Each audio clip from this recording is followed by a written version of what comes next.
L'histoire commence avec la pleine lune illuminant la forêt de la montagne, où des lanternes étaient également accrochées à certains endroits. Mais dans la majeure partie de la forêt, la lune était la seule source de lumière et une petite brise transportait les feuilles mortes. Sur l'une des routes au milieu de la forêt, on pouvait voir une fille avec des oreilles de renard et des cheveux longs. La jeune fille a donné un coup de pied à une pierre qui gisait sur la route et celle-ci s'est envolée avec beaucoup de force et de vitesse. Ses cheveux volaient sur le côté, entourés de son aura magique, et la jeune fille elle-même était en colère contre la personne. La jeune fille ne pouvait pas croire qu'il avait osé lui faire ça et a promis qu'elle ne lui pardonnerait jamais. Mais soudain, elle entendit quelqu'un crier derrière elle et se calma un peu, elle se retourna pour voir ce qui se passait. Le cartable gisait au milieu de la forêt, et non loin de lui se tenait un homme d'où émanait une aura menaçante. La jeune fille a essayé de le fuir, mais elle s'est retrouvée dans une situation désespérée. Tous ses vêtements étaient déchirés et elle, les larmes aux yeux, a tenu le téléphone dans sa main et a supplié quelqu'un de la sauver. L'homme s'est approché de plus en plus et la jeune fille a commencé à pleurer parce qu'il n'y avait personne à proximité qui viendrait à son secours. Les yeux de la jeune fille étaient grands ouverts à cause d'une grande peur et, à travers ses larmes, elle appela Ito pour la dernière fois. La paume s'est affaiblie et le téléphone a commencé à voler rapidement vers le bas et à heurter le sol avec un bruit sourd. Le téléphone fonctionnait toujours et a informé sa propriétaire qu'elle avait reçu un message. L'écran s'est allumé et a montré des messages d'Ito, s'inquiétant pour la fille et lui demandant où elle se trouvait. Cependant, Izumiko ne pouvait plus lui répondre, puisque ses yeux étaient fermés. Son téléphone gisait sur le sol froid à côté de la main molle de la jeune fille. L'homme regarda le corps d'Izumiko et dit que son pouvoir démoniaque avait augmenté après avoir absorbé l'âme. Le démon était heureux et riait bruyamment, il appréciait ce qu'il ressentait après être devenu plus fort. Mais sa joie fut interrompue par l'apparition d'une fille avec des oreilles, elle s'assit sur une branche d'arbre et observa le démon. Le démon entendit la voix de quelqu'un d'autre et s'apprêta à demander qui elle était. Il y avait une aura rouge autour de lui et une pierre au centre de son front. La fille aux oreilles de renard continuait de s'asseoir sur la branche, elle méprisait le démon. Et puis elle a dit que la source du bruit s'était avérée être un petit démon et un petit homme stupide. Le démon s'est mis en colère et a commencé à crier qu'elle n'osait pas sous-estimer le tout-puissant Yama-Onimaru. Le démon libéra davantage de son ki démoniaque, dissolvant son anneau, et puis il a dit qu'elle n'était qu'une collation pour lui. Après cela, un symbole supplémentaire apparut sur la pierre et Yama-Onimaru se prépara au combat. La fille aux oreilles de renard plissa les yeux en regardant cela, et l'éclair de son aura les traversa. Des queues formées par son ki démoniaque commencèrent à apparaître derrière la jeune fille, et elle faisait semblant d'apprécier la force du démon. Après quoi, elle se tenait sur une branche et demandait à Yama-Onimaru d'accepter ses sincères excuses. Le démon n'en croyait pas ses yeux, celui à 6 queues se tenait devant lui, il se mit à bégayer et à dire qu'elle appartenait au clan du renard. Mais Yama-Onimaru ne put finir, car du sang commençait à couler de sa bouche. La puissance des 6 queues le transperça comme une poutre et il tomba à genoux, saignant. La jeune fille avait l'air indifférente et a déclaré qu'elle n'était même pas capable de voir l'énorme écart entre leurs forces. Elle se souvint facilement de son ki démoniaque et le démon commença à tomber au sol. Alors que Yama-Onimaru vaincu tombait au sol, la pierre rouge quitta sa place sur sa tête. La pierre sauta à plusieurs bonds du corps du démon et finit cachée derrière un arbre. Les 6 queues s'approchèrent du démon et s'arrêtèrent non loin de lui, observant le corps inconscient. Elle a continué à mépriser le démon pathétique et a dit qu'elle espérait qu'il comprenait maintenant. Cette bataille était complètement inintéressante et n'a réussi à la distraire que pendant une courte période, et maintenant elle se souvenait à nouveau de la personne. Mais quand la jeune fille s'est souvenue de la personne qui l'ennuyait, elle s'est souvenue qu'elle avait également entendu un cri humain. Les 6 queues virent Izumiko allongée sur le sol et se dirent qu'en réalité les gens sont très fragiles. En examinant Izumiko, la jeune fille réalisa qu'elle portait son uniforme scolaire. La jeune fille s'est détournée de son corps et a vu son cartable non loin du lieu de l'incident. Elle a utilisé son pouvoir démoniaque pour attirer vers elle une des affaires d'Izumiko. Bientôt, la jeune fille eut un laissez-passer scolaire sous la forme d'une carte à la main. La jeune fille commença à examiner la carte qu'elle tenait dans les mains, constatant avec étonnement qu'elle connaissait l'école. Il s'est avéré que Hanao Izumiko était élève au lycée de Kakioka et dans le coin inférieur droit, on pouvait voir le symbole de l'école. Le fait est que la veille de l'événement décrit ci-dessus, tôt le matin, quelque chose d'inhabituel s'est produit. Le gars tournait le dos à la fille et lui disait qu'il ne la tuerait pas aujourd'hui. Le 6 queues s'est assis sur ses genoux pendant que le gars disait que les démons eux-mêmes ne sont pas mauvais. Après quoi il dit que la jeune fille pouvait y aller et se comporter bien, puis il partit, laissant celui à 6 queues sous le choc. La jeune fille se souvenait clairement qu'il y avait un emblème sur ses vêtements,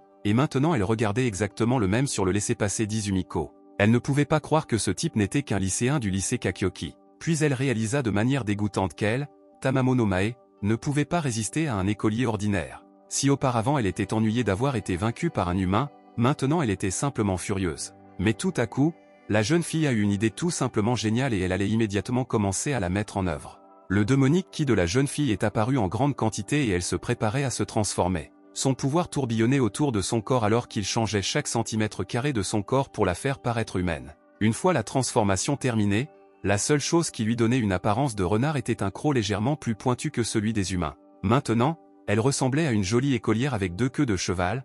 La fille a demandé au gars de se préparer. Le matin arriva et la rue était très calme, c'était un quartier agréable avec des maisons à 2 étages. Il y avait un panneau sur la clôture indiquant que la famille Tanaka vivait dans la maison. Le gars tomba calmement dans son lit, malgré le fait que les rayons du soleil commençaient à pénétrer dans la pièce. Mais bientôt, le réveil de son téléphone s'est déclenché, informant le propriétaire qu'il était déjà 6 heures. Le gars a attrapé le téléphone pour le retirer du chargeur et éteindre l'alarme. Il s'assit sur le lit et resta assis au téléphone pendant un moment, se réveillant enfin. Après cela, le gars s'est levé et est allé aux toilettes pour se brosser les dents et se laver le visage. Il s'essuya le visage avec une serviette pour éliminer l'excès d'humidité et était prêt à s'habiller pour l'école. Le nom du gars était Exin, et il était en fait un pratiquant taoïste de Chine. Exin était entièrement vêtu de son uniforme scolaire et prêt à sortir, alors il ouvrit la porte. Il s'est retrouvé dans le corps d'un lycéen japonais à la suite d'un accident, et maintenant il devait aller à l'école. Le type a quitté sa maison et la porte derrière lui s'est fermée avec un grand déclic. Exin a pris le contrôle du corps et des souvenirs du gars, cependant, je n'ai pas du tout ressenti la présence d'une âme. Il lui restait quelques pouvoirs, mais il n'était rien comparé à son passé. Exin a parlé à sa mère au téléphone et elle lui a demandé si son cousin arrivait bientôt. Le gars essayait de comprendre ce qui se passait, mais maman a dit qu'il comprendrait tout bientôt, et maintenant elle raccroche. Et Exin ne pouvait entendre que les bips de son téléphone, sans obtenir de réponse de sa mère. Le gars a regardé son téléphone et a dit qu'il lui était très difficile de s'adapter à cet environnement. Les parents du gars travaillaient aux États-Unis toute l'année, donc Exin pouvait facilement retrouver ses compétences. Exin a décidé qu'il suivrait le courant et que l'opportunité se présenterait. Tout le monde autour de lui était pressé, mais Exin pensait que puisqu'il était déjà en retard, il pouvait rester calme.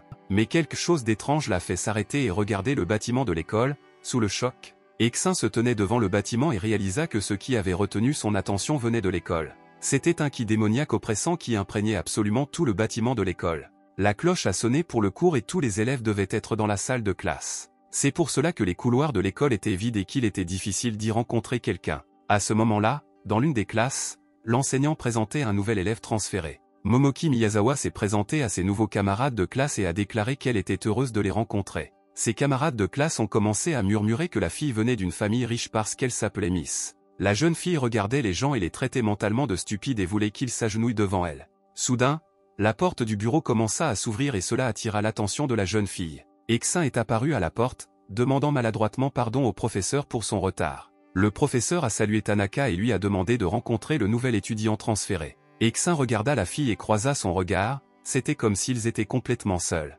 Et le gars s'est rendu compte que l'aura qui imprégnait toute l'école appartenait à cette nouvelle fille. La fille sourit gentiment au gars et elle était très heureuse d'avoir pu rencontrer l'exorciste. Elle voulait lui dire quelques mots, mais le gars est passé devant, ne prêtant attention qu'au professeur. Momoki se sentait irrité et ne pouvait pas croire que le gars l'ignorait réellement. Exin s'assit à son bureau et commença à préparer la leçon, il était complètement plongé dans ses pensées. Le gars était très intéressé par la raison pour laquelle le renard était apparu dans son école. Exin a décidé qu'il la détruirait simplement si elle causait des problèmes. Son camarade de classe tendit la main vers son épaule et frappa légèrement, attirant l'attention de Tanaka. Et quand Tanaka se tourna vers lui, il murmura que Momoko les regardait. Le gars était sûr que le visage de pierre de Tanaka n'attirait pas les filles et elle l'aimait bien. Exin expira lourdement, mais ne dit rien au gars perdu dans ses rêves amoureux. Exin tourna son regard vers la fille qui se tenait toujours à côté du professeur. Le professeur a regardé la classe et a dit que Miyazawa pouvait s'asseoir, mais qu'il n'avait pas le temps de finir. Parce que la jeune fille ne l'écoutait pas et se dirigeait déjà vers l'un des sièges vides.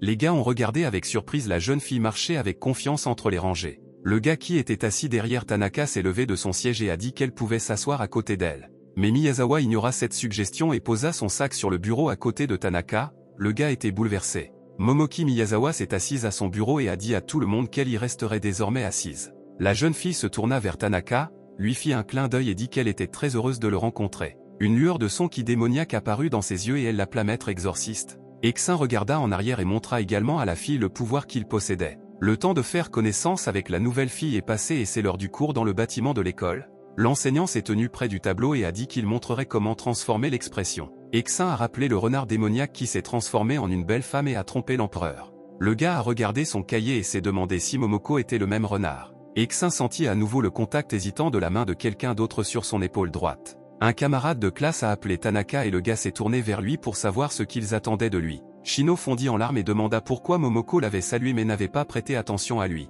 Eksin se frotta maladroitement l'arrière de la tête et dit au gars qu'il ne pouvait toujours pas gérer cette fille. Le professeur était en train d'écrire une équation au tableau lorsqu'il entendit les garçons parler derrière lui. Alors il se retourna et réprimanda Toyama et Tanaka, leur rappelant qu'ils étaient en classe. Tout le monde s'est assis tranquillement et les garçons se sont excusés pour leur comportement, le temps était ensoleillé. Et comme les gars étaient assis près de la fenêtre, ils pouvaient profiter du soleil, Tanaka a écrit l'équation. Mais parfois, il jetait un coup d'œil à Momoko Miyazawa, qui était en réalité un démon. La jeune fille s'assit à côté de lui et ne le quitta pas des yeux, le gars se demandait comment ils avaient fini dans la même classe. Eksin a essayé de comprendre ce que la fille attendait de lui depuis qu'elle était arrivée dans son école. Il a mentalement demandé à la jeune fille, mais elle a répondu que cela ne le concernait pas et a croisé les mains devant elle. Et elle lui conseilla de garder un œil sur son ami pour qu'il ne s'approche pas d'un monstre comme elle. Eksin pensa immédiatement à Toyama, qui était assis derrière lui, et décida de vérifier. Il se retourna et vit que Toyama regardait Momoko avec des yeux aimants et semblait ne voir qu'elle.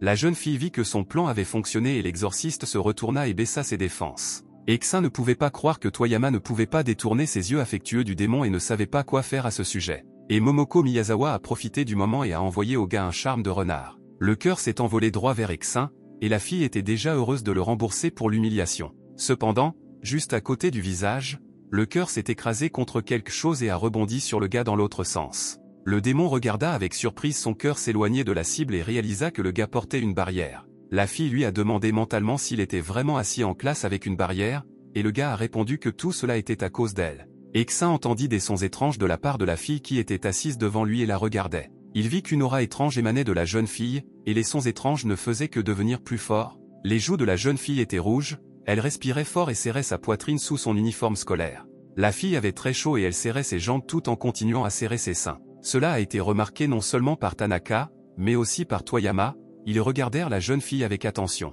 Et puis Eksin réalisa que tout cela n'était qu'un renard démoniaque et regarda dans sa direction avec colère. Momoko écarta les mains sur le côté et dit que ce n'était pas de sa faute, puisque le gars avait lancé le sort sur la fille. Le gars a sauté de son siège de colère, ce qui a attiré l'attention du professeur, qui a demandé ce qui se passait. Tanaka a essayé de l'ignorer et de dire que tout allait bien, et Momoko regardait cela avec contentement. Soudain, leur conversation fut interrompue par une jeune fille frappée par un sort, elle leva la main et appela le professeur. L'homme a regardé Suzuki et lui a demandé ce qui lui était arrivé, tout le corps de la jeune fille tremblait. Elle a dit qu'elle ne se sentait pas bien et qu'elle voulait aller à l'infirmerie, son uniforme scolaire tombant de son épaule. Et le professeur, à la vue si inattendue de la jeune fille, laissa tomber sur la table tout ce qu'il avait entre les mains. Et puis il a ajusté ses lunettes avec des mains tremblantes, après quoi il a dit qu'elle pouvait y aller. Suzuki s'est levée de son siège et a essayé de se rendre seule au poste de ravitaillement. Cependant, elle n'a réussi à faire que quelques pas avant de tomber et tout le monde dans la classe pouvait voir ses sous-vêtements. À ce moment-là, Toyama oublia Momoko et commença à examiner attentivement les sous-vêtements de Suzuki. Shino a crié à Tanaka de regarder les sous-vêtements bleus de la fille et a tapoté l'épaule du gars. Suzuki entendit cela et se tourna vers le gars, elle réalisa qu'il la regardait sans vergogne. La jeune fille a crié fort et s'est levée du sol du bureau, Suzuki se sentait très mal. Elle a couru hors du bureau, se couvrant le visage avec ses mains, et le professeur a dit qu'après les cours, Shino irait à son bureau. Shino Toyama ne s'attendait pas à ce qu'une punition suive pour son intempérance et commença à s'inquiéter grandement. Par conséquent, après la fin du cours dans la classe de 3e année des élèves de première année, l'heure était à la punition. Le professeur a traîné Shino dans son bureau pendant que le gars demandait de l'aide à Tanaka. Eksin se dirigea vers le bureau où Momoko Miyazawa était assise et se tint à côté d'elle. Le renard démoniaque le regarda et lui demanda ce qu'il attendait d'elle. Le gars avait l'air très sombre et a dit à la fille de le suivre. Le renard démoniaque sourit, montrant sa force avec ses yeux, et voulut suivre rapidement le gars. Et Eksin lui répondit avec des éclairs dans les yeux, il restait cependant absolument sérieux. La jeune fille monta prudemment sur le toit et se prépara mentalement à la conversation tant attendue. Eksin l'attendait déjà, appuyé sur la balustrade, et le renard démoniaque s'approcha lentement de lui. Puis elle s'est arrêtée non loin du gars et lui a demandé de lui dire ce dont il avait besoin. Eksin la méprisait et dit que si elle décidait de vivre la vie d'une lycéenne, il n'interviendrait pas. Après quoi, il regarda le démon attentivement et d'un ton légèrement menaçant et dit qu'il y avait une chose. Le vent soufflait dans les cheveux de la jeune fille et elle demanda si l'exorciste essayait de la menacer. Eksin a dit qu'elle était très perspicace et a rappelé que l'école est un terrain de jeu pour les démons. La fille s'est mise en colère et a crié que personne n'avait dit qu'elle était venue ici pour jouer. Eksin remarqua que la fille accumulait du ki démoniaque dans sa main droite. Mais le gars a juste regardé la fille et n'avait pas l'air confus ou effrayé du tout. La jupe de l'école était assez courte et le vent sur le toit soulevait sa jupe. Le gars a regardé cela avec des jumelles et a même tiré la langue à cette vue. Le gars a dit à son ami que la nouvelle fille était vraiment sexy alors qu'il continuait à la regarder. Son ami en avait assez de rester à côté de lui, alors il a pris les jumelles et a dit que c'était maintenant son tour. Avec l'aide de jumelles, il était beaucoup plus pratique de regarder à grande distance sous la jupe d'une fille. De plus, on pouvait facilement regarder les filles et rester impuni. De façon inattendue, le gars rencontra le regard de Momoko Miyazawa et réalisa qu'elle le regardait. Il a dit à un ami que la fille les avait remarqués et qu'il voulait aussi le regarder. Mais à ce moment-là, les lentilles des jumelles se sont brisées juste à côté des yeux de l'autre gars et se sont dispersées dans différentes directions. Le gars a retiré les jumelles de son visage et lui a attrapé le visage. Il a crié que ses yeux lui faisaient mal. Le renard démoniaque regardait avec un sourire les gars recevoir leur punition bien méritée. Exin lui a demandé si elle était allée trop loin dans son désir de punir les gars. Cependant, la jeune fille a déclaré qu'elle ne permettrait pas à certaines personnes pathétiques d'oser la regarder. Exin est resté silencieux, mais les gars ont vraiment mal fait et ils ne savaient pas quoi faire. Il fronça les sourcils et regarda Momoko, espérant savoir quoi faire d'elle. Et la fille lui a dit de ne pas s'inquiéter et que le gars ne deviendrait pas aveugle, elle lui a juste donné une leçon. Exin a commencé à s'approcher de la fille et lui a dit que c'était pourquoi cet endroit ne lui convenait pas. Momoko a dit que ce n'était pas ses affaires et a ajouté qu'il ne pouvait pas agir avec arrogance envers elle à cause de sa chance. Exin s'est gratté l'arrière de la tête et a demandé si la fille pensait vraiment que c'était une question de chance. Le gars a mis sa main libre dans sa poche et était sur le point d'en sortir quelque chose. Et la jeune fille se prépara au combat, elle a dit qu'elle était sûre que l'on en arriverait là. Cependant, elle s'est arrêtée lorsque le gars a sorti un téléphone de sa poche au lieu d'une arme. Le gars a sorti son téléphone et l'a tenu juste devant le visage de la fille, mais son écran était éteint. Le démon ne comprenait pas pourquoi le gars lui montrait son téléphone et lui posait des questions à ce sujet. Et soudain, elle a entendu un enregistrement de sa voix depuis le téléphone, le renard s'est excusé et lui a demandé de ne pas la frapper. Elle se sentait très mal et n'arrivait pas à croire que ce type avait un enregistrement, elle le montra du doigt et ne parvint pas à rassembler ses pensées. Et puis elle a vu un gars sur l'écran qui la tenait dans ses bras et la traitait de démon renard. Elle s'est mise très en colère et lui a demandé comment il pouvait l'enlever. Il s'est avéré que le gars enregistre toujours ses séances d'entraînement. Exin a dit qu'elle pouvait rester si quelque chose comme ça en classe ne se reproduisait pas et qu'elle ne pouvait pas révéler son identité. La fille s'est de nouveau mise en colère et a crié qu'elle ne comprenait pas pourquoi elle devait obéir au gars. Exin a fait semblant de se demander s'il partagerait une vidéo aussi intéressante avec d'autres démons. Le renard démoniaque n'allait en aucun cas permettre que cela se produise et a décidé de lui confisquer le téléphone. Elle s'est précipitée sur le gars, mais il a facilement sauté sur le côté, rangeant le téléphone. La jeune fille a continué à lui sauter dessus pour tenter de s'emparer de la vidéo, mais rien n'a fonctionné. La fille était fatiguée de sauter et s'est arrêtée pour reprendre son souffle et réfléchir à ses actions ultérieures. Elle était très en colère et ennuyée que l'homme l'ait encore contournée et ait mis des saletés sur elle. Le renard démoniaque se souvint de la façon dont il jouait avec elle comme un chaton, mais décida que ses subordonnés ne devraient pas voir cela. Par impuissance, le démon a crié et a dit au gars que c'était très méchant de sa part de faire ça. Exin croisa les bras et demanda au renard s'ils avaient résolu leur problème. Il comprit qu'en tant que personne suivant la voie du taoïsme, il n'aurait pas dû faire une telle chose, mais il n'avait pas le choix.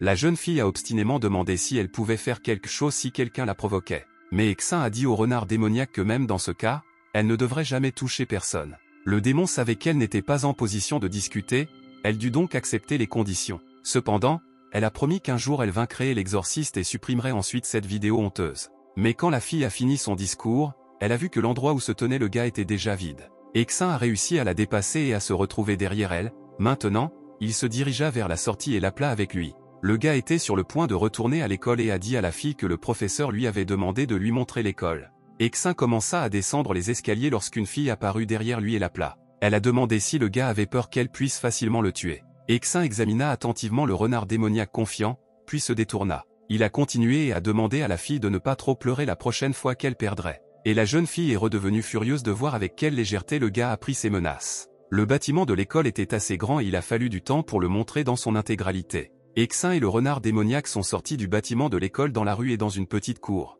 Le gars pensait que depuis son apparition, il avait réussi à restaurer 30% de ses forces. Exin regarda la jeune fille et remarqua que, malgré ses menaces, elle n'avait pas envie de tuer. Soudain, des cris de bataille se firent entendre, et Momoko voulut voir ce qui se passait là-bas. Elle courut vers le son, laissant derrière elle le type confus, il a demandé où elle allait. Le renard démoniaque ne lui répondit pas et courut plus loin, et le gars la regarda simplement. La destination s'est avérée être la salle où se trouvait le club de kendo de leur école. Exin et le démon renard sont entrés dans la salle et ont vu que le club s'entraînait actuellement. À part eux, il y avait 7 personnes dans la salle, 6 se faisant face, et la fille a donné des instructions. Elle remarqua que Tsubaki avait ralenti et la jeune fille s'excusa et essaya de s'améliorer. Le président du club leur a crié d'imaginer l'ennemi devant eux et d'oublier la fatigue et la douleur. Le président se tourna de nouveau vers Tsubaki et lui dit qu'elle était trop pressée. Après cela, elle resserra sa prise sur son shinai et le leva pour démontrer à Tsubaki la bonne frappe. La jeune fille avait l'air très en colère alors qu'elle était sur le point de frapper un adversaire imaginaire.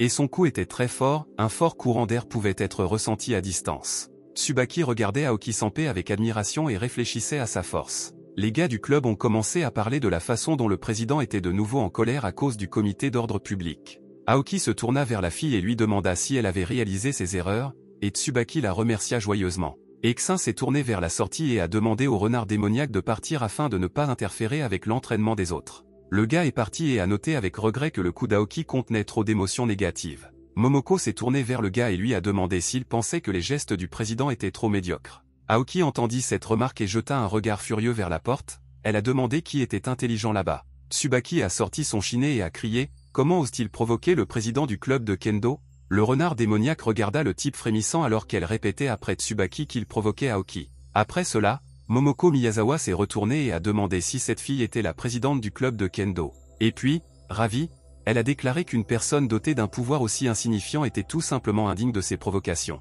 Momoko s'est tournée vers le gars et lui a demandé si elle disait les bonnes choses. Xin s'est rendu compte qu'elle l'imitait délibérément et les désavantageait. Le gars a plié Momoko et s'est excusé auprès d'Aoki pour avoir interrompu leur entraînement. Le renard démoniaque éclata en criant qu'Aoki était très faible, et le gars voulait partir le plus vite possible. Tsubaki commença à agiter son épée en bambou et à crier « Comment une fille ose-t-elle dire une telle chose ?» Et Aoki était très en colère. Le président du club de Kendo arracha le shinai des mains de Tsubaki avec une grande rapidité et force. Après quoi Aoki lança une épée en bambou vers les invités non invités qui osèrent l'insulter. Xin remarqua qu'un shinai volait vers eux et réalisa qu'il devait l'attraper. Il mit sa main dans la bonne direction pour arrêter l'arme qu'Aoki leur lançait. Et il l'attrapa facilement, ce qui fit que Momoko le regarda avec surprise, et il lança un regard furieux à Aoki. Le président a déclaré qu'il semblait que la commission de l'ordre public avait envoyé quelqu'un de valable. Et après ces mots, Aoki serra la poignée de l'épée en bambou et se dirigea vers Xin. La jeune fille a sauté vers la porte avec l'intention d'attaquer le gars à qui elle avait lancé le shinai. Aoki s'est rapproché très rapidement, mais Xin a réussi à réagir et à se défendre de son coup. Le gars a bloqué le coup et a demandé à la fille de se calmer et de l'écouter dans un environnement calme. Mais le président du club de Kendo n'allait pas l'écouter et lui demanda si c'était tout ce qu'il pouvait faire. Aoki se précipita pour attaquer à nouveau, mais Xin para le coup et recula un peu. Le gars a apprécié la force avec laquelle la fille l'a attaqué et s'est rendu compte qu'elle n'avait vraiment pas beaucoup de force. Aoki était furieuse et a continué à attaquer son adversaire, mais le gars a esquivé. Xin a regardé la fille se battre et a pensé qu'elle avait une vitesse assez décente. Mais le gars était plus rapide et plus fort qu'Aoki, donc il pouvait facilement esquiver et parer les coups. La jeune fille leva l'épée en bambou pour un nouveau coup et resserra sa prise sur la poignée. Après cela, elle a attaqué le gars sous un angle complètement différent, mais Xin a réussi à bloquer le coup. Après une courte série de frappes rapides, Aoki ralentit et s'arrêta devant le gars. Xin réalisa que la fille était fatiguée et pensa qu'elle manquait d'endurance. Aoki respirait fort, mais elle n'allait pas abandonner et a dit au gars que maintenant elle ne se retiendrait pas. La jeune fille prit la poignée de l'épée en bambou à deux mains et la serra fermement pour porter son coup le plus puissant. Puis elle a sauté en l'air et a crié au gars de prendre ce coup s'il l'osait. Xin regarda la fille voler droit sur lui et pensa qu'il n'avait pas le choix. Un fracas assourdissant a été entendu dans toute la salle d'entraînement du club de Kendo et tout le monde s'est figé. Xin a continué à se tenir droit quand Aoki s'est rendu compte qu'elle était déjà derrière le gars. La jeune fille regarda le sol de la salle d'entraînement et essaya de comprendre ce qui venait de se passer. Aoki regarda ce qui restait de son épée en bambou et ne comprit pas comment cela était possible. Le shinai était brisé en deux et tout le monde dans la salle restait silencieux. La moitié du bleu gisait sur le sol.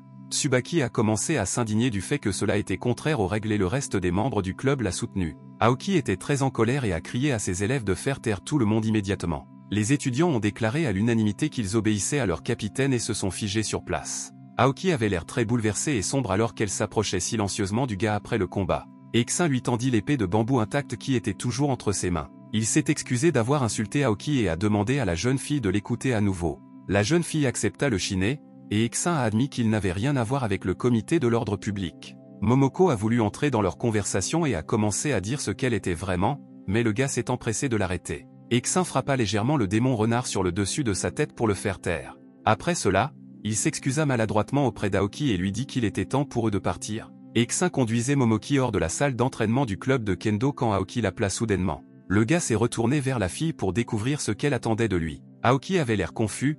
Elle a demandé maladroitement au gars de quelle école il venait. Ces étudiants ont été choqués que le président soit devenu rouge et se sont demandé à haute voix si cela s'était réellement produit. Aoki les entendit et lança une épée en bambou dans leur direction, faisant sauter les gars sur le côté. Une aura effrayante apparut autour d'elle et elle ordonna aux gars de se taire immédiatement, et ils acquiescèrent rapidement. Aoki expira et essaya de se calmer et reporta son attention sur le gars, attendant une réponse. Eksin a admis qu'il n'avait pas étudié le kendo et qu'il était un débutant, et la fille était surprise, parce que le gars était plus fort qu'elle. Le gars a dit que le kendo n'est pas seulement le contrôle de l'épée, mais aussi un état d'esprit, et Aoki était limité en cela. Les yeux de la jeune fille s'ouvrirent grands et elle se sentit très gênée. La jeune fille commença à réfléchir aux paroles des autres. Et puis j'ai été un peu contrarié quand j'ai réalisé ce que le gars voulait dire et qu'il avait raison. Eksin et le démon renard ont recommencé à repartir pendant qu'Aoki pensait à quelque chose. Et la fille a finalement décidé de demander à nouveau au gars quel était son nom avant de partir. Le gars a dit qu'il s'appelait Mamoru Tanaka, et le renard cria à la fille qu'il était sa proie. Eksin a attrapé la fille par la tête et lui a ordonné de partir, et la fille a crié qu'elle allait se mettre en colère. Les étudiants ont remarqué que la présidente avait l'air très bouleversée et ont essayé de savoir qui irait la consoler. L'un des gars s'est approché d'elle et lui a dit de ne pas s'inquiéter et que ces deux-là cherchaient juste des ennuis. La présidente du club de kendo inspira profondément dans ses poumons, puis cria qu'elle avait tout décidé. Les étudiants l'ont soutenue et ont commencé à crier que la prochaine fois ils connaîtraient la force de leur club. Aoki se tourna vers le reste des gars et dit d'une voix joyeuse que dès le lendemain. Et elle a crié fort qu'ils s'entraîneraient 2 fois plus, et tous les étudiants ont été choqués. Lorsqu'ils se furent un peu calmés, ils purent demander à haute voix à la présidente ce qu'elle voulait dire. Le couple quitta finalement la salle d'entraînement du club de kendo et sortit dans la cour de l'école. Le gars a demandé si la fille avait délibérément énervé le président du club, mais le démon a dit qu'Aoki ne supportait tout simplement pas les critiques. La jeune fille lui a demandé de se détendre et lui a rappelé qu'il était son seul objectif et que même avec lui, elle se retiendrait. Eksin a ri de cette déclaration, ce qui a mis la jeune fille très en colère, et elle a demandé pourquoi il ne la croyait pas. Le renard démoniaque a poursuivi le gars, s'est tenu devant lui et lui a ordonné de s'arrêter immédiatement. Eksin a écouté la fille, s'est arrêtée silencieusement et a commencé à attendre qu'elle dise ce qu'elle voulait. Elle a dit qu'elle s'appelait Tamamono Mae et qu'elle tenait toujours parole, y compris la vengeance. La fille a pointé du doigt le gars et a dit que jusqu'à ce qu'elle le batte, il ne devrait perdre contre personne d'autre. Eksin continue de marcher et dit que tant qu'elle est satisfaite de tout, elle peut essayer à tout moment. Milk regarda avec colère le gars qu'il avait encore laissé comme ça et, sans écouter la fin, promit qu'il l'attendrait. Après cela, ils sont rentrés chez eux et le lendemain matin, ils se sont retrouvés à nouveau dans la même école. Eksin était encore en retard et pensait qu'il n'avait pas beaucoup récupéré hier. Même si j'aurais dû, le type bâilla et pensa que le corps était effectivement très fragile. Il s'est arrêté près de la fenêtre et a pu voir à quel point tous ses camarades de classe étaient plongés dans le processus d'apprentissage. Mais après que le gars ait regardé tous les bureaux, il a remarqué que la fille était également en retard. Pendant qu'il réfléchissait à cela, quelqu'un apparut derrière lui, ils l'ont appelé et lui ont demandé de quelle classe il venait. Lorsqu'il se retourna, il aperçut une fille sérieuse qui s'adressait à lui et leurs regards se croisèrent. La jeune fille a dit que parce qu'il était en retard, il essayait de se glisser dans sa classe et lui a demandé de donner son nom. Le gars lui a dit qu'il s'appelait Mamoru Tanaka et qu'il était en première année, mais il n'a pas eu le temps de nommer sa classe. Parce que la fille l'a interrompu et lui a demandé s'il était le même débutant qui avait vaincu le président du club de kendo. Eksin se couvrit le visage avec sa main et pensa qu'il ne pouvait pas croire que les rumeurs s'étaient répandues si rapidement. Il a admis maladroitement qu'Aoki se retenait et le laissait simplement gagner. La fille était très surprise qu'Aoki ait permis à quelqu'un de gagner, et Eksin a demandé s'il pouvait retourner en classe. Soudain, Miyazawa apparut derrière eux, elle s'appuya contre le mur et demanda à la jeune fille ce qu'elle faisait. Parce qu'ils parlaient près de la fenêtre et que les gars de la classe parvenaient à faire attention à eux. Les gars ont ouvert la fenêtre et Toyama a déclaré que Tanaka avait fait une merveilleuse découverte et l'a félicité pour son excellent travail. Le professeur remarqua le bruit, mais décida que cela ne valait pas la peine de contredire Eli Kwazumi. Le renard démoniaque a déclaré que la jeune fille n'était pas autorisée à toucher sa proie. Eli Kwazumi posa sa main sur son menton en pensant, et elle a demandé ce que signifiait sa prise. Après cela, Kwazumi a déclaré que la jeune fille devrait subir une punition sociale pour son retard. Eksin pensait que ce serait un problème, et Momoko s'est mise à crier « Quelle punition publique !» Le démon s'est approché et a commencé à dire que les filles devraient savoir qu'elle est en réalité toute puissante. Le gars ne l'a pas laissé finir de parler, il s'est excusé et a demandé à faire une exception pour une seule fois. Eli Kwazumi a dit qu'elle était d'accord, et cela a choqué Eksin et Momoko. La fille s'est tournée vers le gars et lui a dit qu'en l'honneur de la victoire sur le club de kendo, elle était prête à annuler la punition. Le gars pensait mal à l'aise que la commission de l'ordre public entretenait des relations difficiles avec le club. Kwazumi a précisé que c'était seulement cette fois-ci que j'avais demandé à rentrer directement à la maison après les cours. La jeune fille a dit que si un autre élève disparaissait, il serait très difficile d'y faire face. Eksin a été très surpris et a demandé qui était l'étudiant et quand il avait disparu. Eli Kwazumi a regardé ses notes et a dit au gars que ce n'était pas ses affaires. Le renard démoniaque regarda la photo par-dessus l'épaule de la jeune fille Eivi Izumiko, qu'elle avait rencontrée dans la forêt. Quand Momoko a vu la photo de la fille, certaines choses se sont mises en place pour elle et elle a compris quelque chose. Kwazumi a dit que si la fille a des indices, elle peut les signaler au professeur. Mais Momoko Miyazawa s'était déjà calmée et avait déclaré d'une voix calme qu'elle ne savait absolument rien de cette affaire. Mais intérieurement, elle était paniquée et pensait qu'elle avait complètement oublié les filles à cause du démon. Eksin observa attentivement le renard démoniaque et pensa qu'elle en savait manifestement quelque chose. Le lendemain arriva et tous les élèves retournèrent à l'école, il était encore temps avant la cloche, donc personne n'était pressé. Tanaka marchait dans le couloir lorsque Shino Toyama apparut derrière lui et courut vers lui. Lorsque le gars a rattrapé son ami, il l'a serré dans ses bras et était heureux de ne pas être en retard aujourd'hui. Une fille marchait devant eux et le vent soulevait le bas de sa jupe, révélant ses sous-vêtements. Toyama l'a immédiatement remarqué, et quand la fille l'a remarqué, elle s'est couverte et les a traités de pervers. Shino Toyama s'est réjoui bruyamment que l'énergie positive soit littéralement partout aujourd'hui, et Tanaka se sentait mal à l'aise. Soudain, Eli Kwazumi est apparu derrière les gars et a demandé si tous les gars étaient si ennuyeux. Quand les gars se sont retournés, ils ont vu que la fille se tenait devant eux de manière absolument sérieuse. Shino Toyama admirait la beauté de la jeune fille et, en balbutiant, lui souhaita bonjour. Eksin avait déjà essayé de relancer la conversation d'hier à propos de l'étudiant disparu. Eli Kwazumi a déclaré qu'elle pensait qu'il était trop intéressé par la question. Le gars a hésité un peu et a dit qu'après tout, il parlait de leur ami d'école. La jeune fille a déclaré que la femme disparue avait été retrouvée hier soir sur le mont Tsuruim et envoyée à l'hôpital. Eksin ne pouvait pas croire ce qu'il avait entendu et demanda à Kwazumi si c'était vraiment sur le mont Tsuruim. La jeune fille a dit que d'après ce qu'elle avait entendu, sa vie n'était pas en danger, mais qu'Izumiko était dans le coma. Une fille est apparue derrière eux et a dit que le démon avait volé son âme et que la fille ne se réveillerait pas. Eli Kwazumi a déclaré que Anazawa avait recommencé à dire des bêtises surnaturelles. Mais la jeune fille a insisté sur le fait qu'elle disait la vérité, car elle a effectué un rituel de divination et a découvert le sort de l'âme d'Izumiko. Eksin a commencé à approcher Anazawa avec l'intention de découvrir ce qu'elle savait du surnaturel. Et la jeune fille, voyant son intérêt, fouilla immédiatement dans son sac et commença à y chercher quelque chose. Koharu Anazawa a sorti un dépliant et a déclaré qu'elle était la présidente du Paranormal Research Club. Eksin ne s'y attendait pas du tout et a demandé si l'âme de cette fille était emprisonnée. Koharu Anazawa se sentait ravi que quelqu'un la croie. Mais Kwazumi a assombri sa joie et lui a rappelé que si personne ne rejoint le club cette année, il sera fermé. Le président du club de recherche paranormale était très contrarié et essayait de savoir quoi faire. Après quoi, la jeune fille ressentit quelque chose d'étrange, se tendit et se retourna. Un renard démoniaque marchait le long du couloir et à chaque seconde, la compagnie se rapprochait de plus en plus. Shino Toyama commença à regarder la jeune fille qui s'approchait avec admiration et voulut faire bonne impression. Le gars s'est approché d'elle, l'a salué et lui a demandé de le laisser porter son sac. Cependant, Momoko Miyazawa n'a prêté aucune attention au gars et est passée silencieusement devant lui. Puis elle jeta immédiatement la sangle de son sac vers Eksin. Et la mallette du renard démoniaque pendait le gars autour de son cou. Shino a regardé cette scène les larmes aux yeux. Koharu Anazawa se sentait tendu autour de la nouvelle fille et la regardait attentivement. Elle sentait clairement qu'il y avait quelque chose qui n'allait pas avec Momoko Miyazawa, et elle continuait à la regarder. Le renard démoniaque attira le regard de Koharu Anazawa et fut momentanément surpris par l'intense attention. Le renard sourit gentiment, mais malgré cela, Anazawa ressentait toujours quelque chose de dangereux chez elle. Par conséquent, Anazawa s'est senti très mal à l'aise à côté d'elle et s'est tournée vers tous les gars. Elle leur a dit qu'elle devait y aller et qu'elle ferait mieux d'y aller, puis elle s'est retournée pour partir. La jeune fille s'est éloignée, mais un étrange sentiment d'oppression à l'égard de Momoko Miyazawa est resté avec elle. Les gars ont regardé Anazawa partir et ont discuté du fait qu'elle n'avait pas l'air bien. Kwazumi pensait que c'était à cause du club et a conseillé aux gars de ne pas attirer l'attention sur eux. Eksin voulait dire autre chose à Eli Kwazumi, mais elle s'était déjà éloignée d'eux et il soupira profondément. Shino Toyama tapota l'épaule de son ami et leur souhaita du bonheur les larmes aux yeux. Eksin ne comprenait pas ce qui se passait et se sentait très stupide face à toute cette situation. Le renard démoniaque le regarda et renifla de mécontentement, rencontrant le regard du gars. Eksin regarda attentivement la fille en réponse, mais n'avait aucune intention de lui dire quoi que ce soit. Momoko se tourna vers le bureau et ordonna au type surpris de prendre son sac à l'intérieur. Les cours de Eksin et du renard démoniaque ont eu lieu dans la classe de 3e année de première année.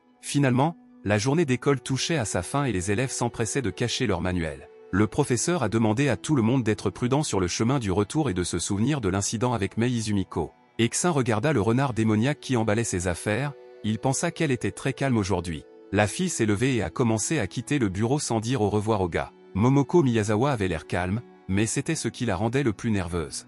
Exin a observé un comportement si inhabituel pour elle et a commencé à réfléchir à ce à quoi cela était lié. Avant de partir, la fille a toujours dit qu'elle avait des affaires et que c'était pour cela qu'elle partait, mais elle n'a pas regardé Exin. Shino Toyama regarda par-dessus l'épaule de son ami et cria à Momoko qu'il se verrait demain. Exin ne comprenait pas très bien ce qui se passait et il commença à soupçonner que le démon avait quelque chose à voir avec l'incident. Exin était sur le point de quitter l'école et se tenait devant son casier parmi les autres adolescents. Alors que le gars fermait son casier, il entendit Koharu Anazawa l'appeler. Le type se tourna vers le lycéen, il ne s'attendait pas à la voir, mais il lui sourit et la salua. La fille s'est approchée de lui et a dit qu'elle ressentait le ki démoniaque de Momoko. Exin a dit que Anazawa lit trop de science-fiction, et lui-même a été surpris que la fille ait révélé le démon. Mais Koharu Anazawa ne l'a pas écouté et a dit que le gars devait la croire, même si son club n'était pas très populaire. Exin a décidé de ne pas continuer à parler avec la fille, il la remercia pour son inquiétude et s'éloigna précipitamment. Koharu Anazawa est resté seul et s'est tristement occupé du gars, pensant qu'il ne la croyait pas. Sur le mont Tsuruim, il y avait une porte sur laquelle étaient accrochées des lanternes japonaises, qui n'éclairaient pas beaucoup la zone. Le renard démoniaque s'est approché de la forêt et était en colère que le gars la soupçonne. Le démon croyait qu'Izumiko elle-même était responsable de la perte de son âme. Momoko s'enfonça de plus en plus profondément dans la forêt, mais sa colère ne s'apaisa pas. La jeune fille croyait que si la personne n'était pas venue ici, elle n'aurait pas eu à nettoyer ce gâchis. Et tandis que le renard démoniaque s'avançait plus loin dans la forêt, elle retrouvait sa véritable apparence démoniaque. Son ki démoniaque s'est dissipé et une fille aux oreilles de renard se promenait maintenant dans la forêt. Elle était bouleversée que l'exorciste puisse lui en vouloir parce que ce petit démon n'existait plus. Le démon a essayé de chasser les tristes pensées selon lesquelles je la lirais comme une criminelle. Elle a commencé à crier qu'elle ne pouvait pas laisser cela se produire. La jeune fille a décidé qu'elle devait de toute façon régler tout cela le plus rapidement possible. Le renard a frappé bruyamment sur l'arbre le plus proche d'elle pour attirer l'attention. Et après cela, elle a crié à tout le monde de partir immédiatement et de venir vers elle. De petits démons de différentes formes et avec des caractéristiques différentes ont commencé à apparaître de l'obscurité. Une petite brume apparut avec eux, et les silhouettes de chacun d'eux étaient visibles. Lorsque les protections du renard démoniaque se sont rapprochées, une lanterne s'est allumée dans les mains de l'un des démons. Maintenant, ils pouvaient se voir clairement et les petits démons attendaient que le renard leur dise ce qui n'allait pas. Tamamono Mae a dit qu'elle avait besoin de ses charges démoniaques pour s'occuper de quelque chose. Les démons commencèrent à se regarder pour savoir si quelqu'un avait la moindre idée de ce dont parlait le renard. Tamamono Mae remarqua leur regard et demanda d'un ton menaçant si quelqu'un avait une objection. Une petite fille s'avança, s'adressant à Miss Momoko, surprenant les autres démons. La jeune fille a demandé ce que le renard a si que voulait qu'il fasse selon ses instructions. Momoko a dit qu'elle donnait 5 jours au démon pour retrouver l'âme de Mei Izumiko. La jeune fille est devenue nerveuse et a demandé ce qui se passerait s'il ne parvenait pas à retrouver l'âme de la personne. Mais le renard démoniaque n'a pas eu le temps de répondre, car un autre démon a bloqué la fille avec lui. Il a dit que Momoko pouvait compter sur eux et que 5 jours leur suffiraient. Le petit démon a dit qu'il était un pro de la recherche, et Momoko l'a nommé Tic. Et puis Tic a demandé au renard de ne pas s'inquiéter, car il trouverait rapidement l'âme dont elle avait besoin. Momoko a écouté les petits démons et leur a dit que dans ce cas tout était décidé. Kozam a dit que dans ce cas, ils iraient immédiatement exécuter ses instructions. Les démons se tournèrent pour partir et Tic dit à Miss Momoko d'attendre une bonne nouvelle. Les petits démons étaient presque partis quand le renard arrêta soudain Kozam et lui demanda de ne pas partir. Kozam et Kodama s'arrêtèrent, et le gars a demandé si Miss Momoko voulait autre chose d'eux. Le renard démoniaque a demandé quel genre de relation le gars entretenait avec Kodama. Les petits démons se regardèrent et la jeune fille rougit d'embarras. Et Kozam baissa les yeux vers le sol et dit à Miss Momoko que lui et la fille n'étaient que des amis. Après cela, Kozam et Kodama ont laissé derrière eux le reste des démons, se cachant derrière un petit brouillard. Et le renard démoniaque a décidé que désormais même les démons s'exhibent ainsi. Cependant, Momoko a décidé que cela valait la peine de vérifier les petits démons, car attendre 5 jours était trop long. De plus, elle réalisa soudain qu'elle avait complètement oublié de dire à quoi ressemblait Izumiko. Le démon sauta du sol, se demandant à voix haute comment elle pourrait compter sur eux s'il ne lui posait même pas la question. Exin a vu le renard démoniaque sauter de branche en branche, s'enfonçant plus profondément dans la forêt à grande vitesse. Il la regarda avec un peu de tristesse alors qu'elle marchait de plus en plus loin. Et le gars s'est rendu compte que le renard démoniaque était effectivement lié d'une manière ou d'une autre au récent incident. Le lendemain, les enfants se trouvaient de nouveau dans le bâtiment de l'école, ils étaient en pause déjeuner. Et Tanaka et Shino s'assirent sur le toit, déjeunant et profitant des rayons du soleil et de l'air frais. Toyama mangeait son sandwich et a demandé à son ami si lui et Momoko avaient rompu. Shino a dit que la fille l'évitait ces derniers temps et que normalement, elle serait là pour essayer de voler la nourriture de Tanaka. Exin ne voulait pas vraiment parler de ce sujet au gars, alors il lui a demandé de simplement manger. Exin trouva étrange qu'elle soit retournée au mont Tsuruim la nuit dernière. Le gars ne comprenait pas pourquoi le renard revenait là-bas encore et encore si cela avait quelque chose à voir avec ça. Il vit Momoko debout non loin de lui, à l'autre bout du toit et décida de demander maintenant. Le gars commença à se lever de son siège et Toyama lui demanda s'il avait déjà mangé. Eksin a demandé à son ami d'apporter le bento en classe parce qu'il avait quelque chose à faire et il s'est dirigé vers la fille. Momoko se tenait près du bord du toit, elle s'appuya contre la balustrade et baissa les yeux. La fille que j'avais prise en sandwich pensait qu'après tant de jours, son âme n'avait jamais été retrouvée. Elle pensait qu'une âme ne pouvait pas simplement disparaître lorsqu'elle s'étouffa soudainement. Son sandwich s'est envolé du sac, elle s'est cognée la poitrine et a demandé de l'eau. Juste à ce moment-là, Eksin s'est approché d'elle et a tendu à Momoko une bouteille d'eau. Et même si la jeune fille ne s'attendait pas à le voir à proximité, elle était très heureuse qu'on lui propose de l'eau. Momoko attrapa la bouteille et essaya de l'ouvrir le plus rapidement possible. Et quand elle a réussi, elle a commencé à boire de l'eau seule pendant que le gars la surveillait. Après avoir bu de l'eau, la jeune fille s'est sentie mieux et elle a dit que cette nourriture l'étouffait presque. Momoko a recommencé à boire, accident a demandé ce qui était arrivé à Izumiko en plus de la disparition. Le renard démoniaque ne s'attendait pas à une telle question de sa part et s'étouffa avec de l'eau de peur. Momoko fronça les sourcils et ne comprit pas pourquoi il avait décidé de lui poser des questions à ce sujet. La jeune fille a décidé qu'elle ne pouvait pas lui parler de la perte de son âme, car cela la rendrait coupable à ses yeux. Momoko a jeté sa bouteille au gars et a dit qu'elle ne savait rien des affaires humaines. Et après cela, le plus vite possible, elle s'est dirigée vers la sortie du toit du bâtiment scolaire. Eksin devint pensif après avoir entendu sa réponse, et j'ai réalisé que quelque chose d'inhabituel s'était définitivement produit.